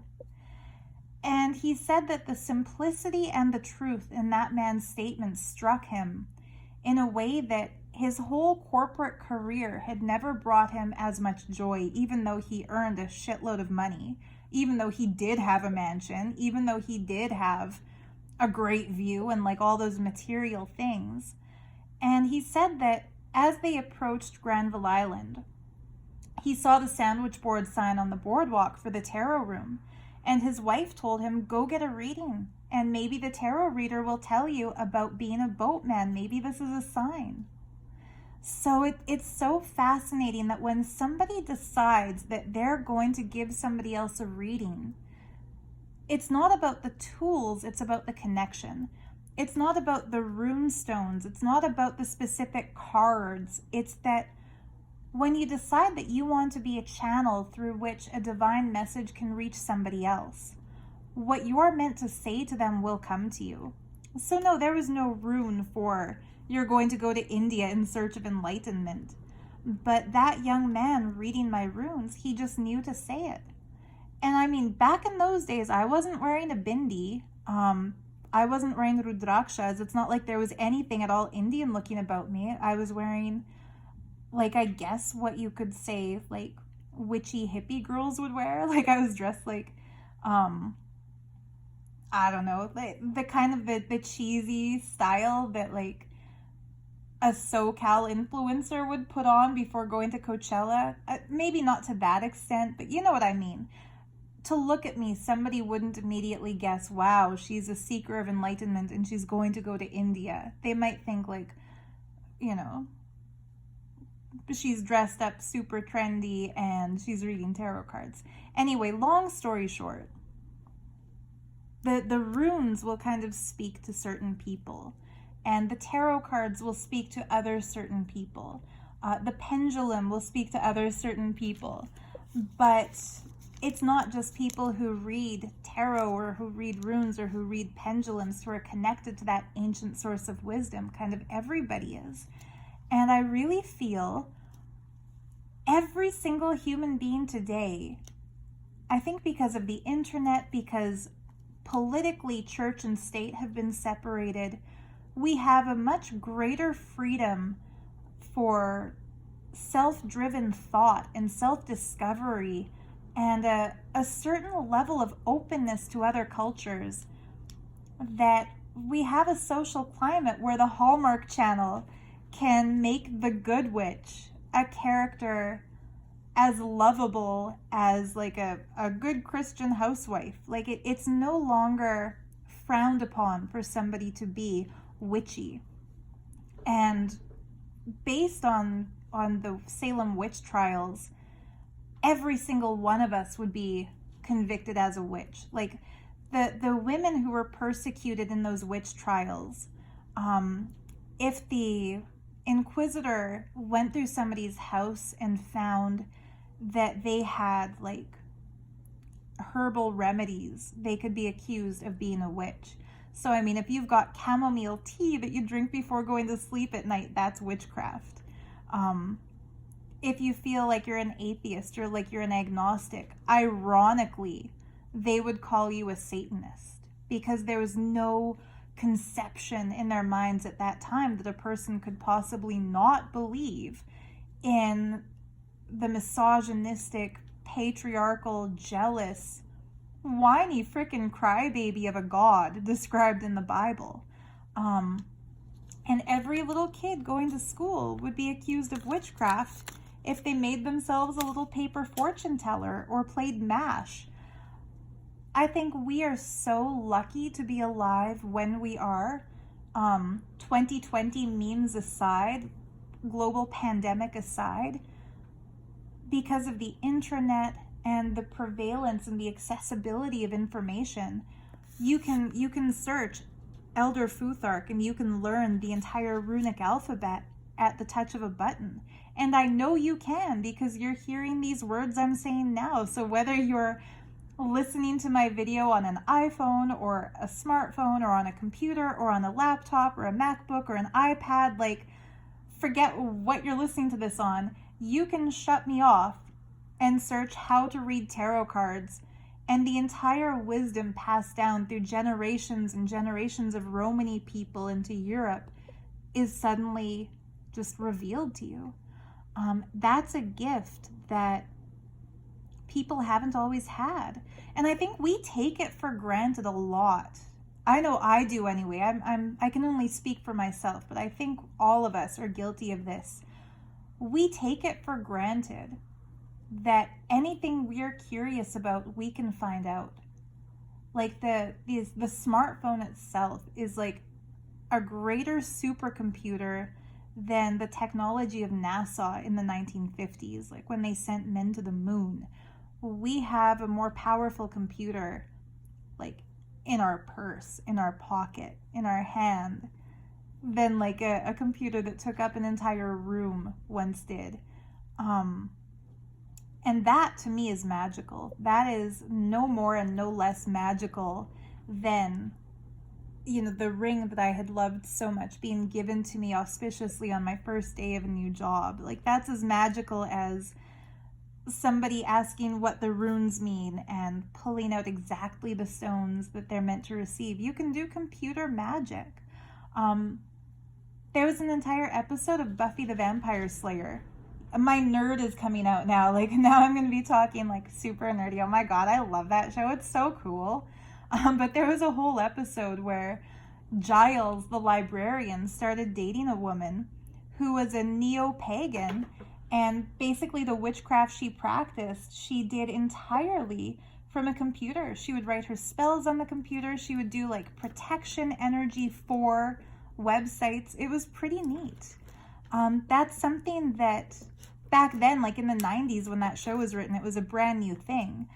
Nowadays, we take it for granted that, like, yeah, of course, everybody who does readings will have a website for their readings.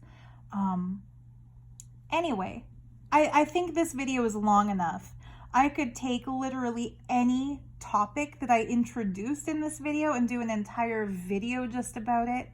I guess I've got my mojo back. Like, I had felt for so long that I don't feel like talking on YouTube anymore, because anything I could possibly say I've already said. But I think today I've discovered, like, there's a whole shitload of stuff that I haven't said yet in a video that I think I do want to talk about. So yeah, if any one of these topics particularly interests you and you'd like to hear more about it, let me know in the comment. And I might just have to make like a whole series of videos talking about this stuff. Last thing I want to show you, before I had decided to do a video about witchcraft, and obviously I decided to wear my witchiest rings. The last time I wore this ring was to a Fleetwood Mac concert, because I felt it suited Stevie Nicks.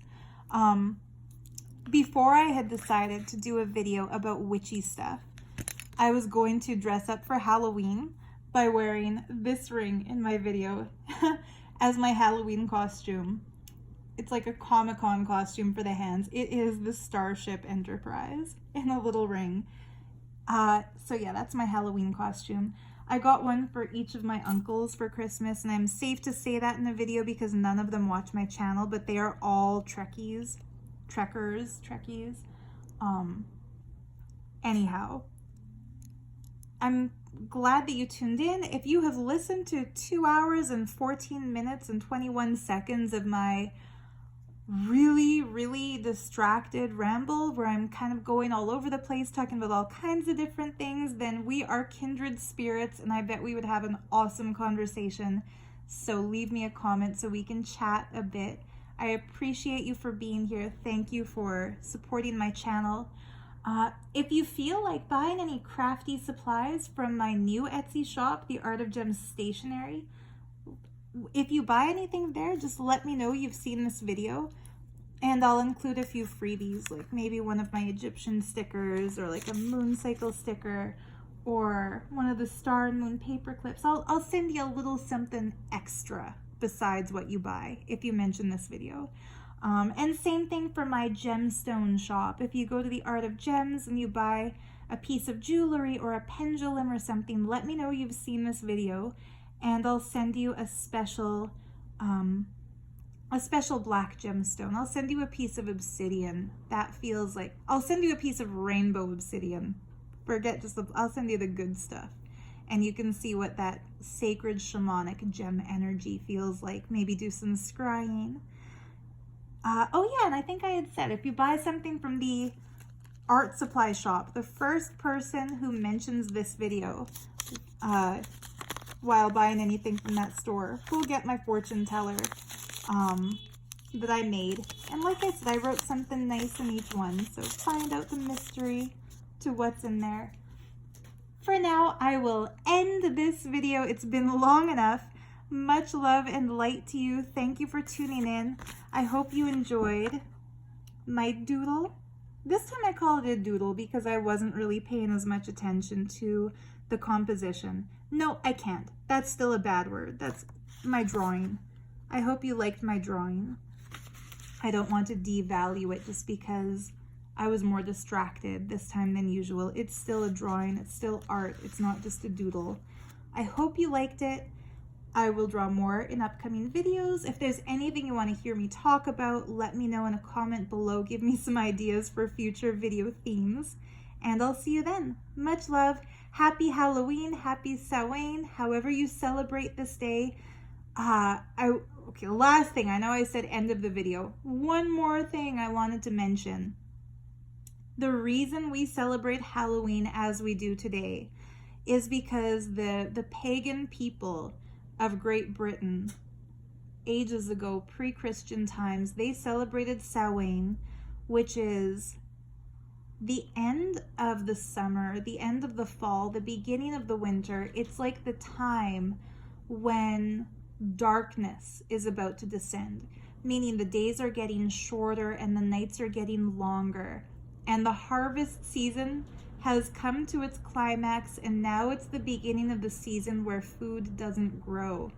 But people would celebrate that time anyway, knowing that as the gods of darkness take over the planet and night energy overpowers day energy, they felt this is the time when the veils between the worlds are at their thinnest, so they can speak to and connect with loved ones who have passed away, with the energy of the ancestors, with the gods of the night and the gods of the darkness.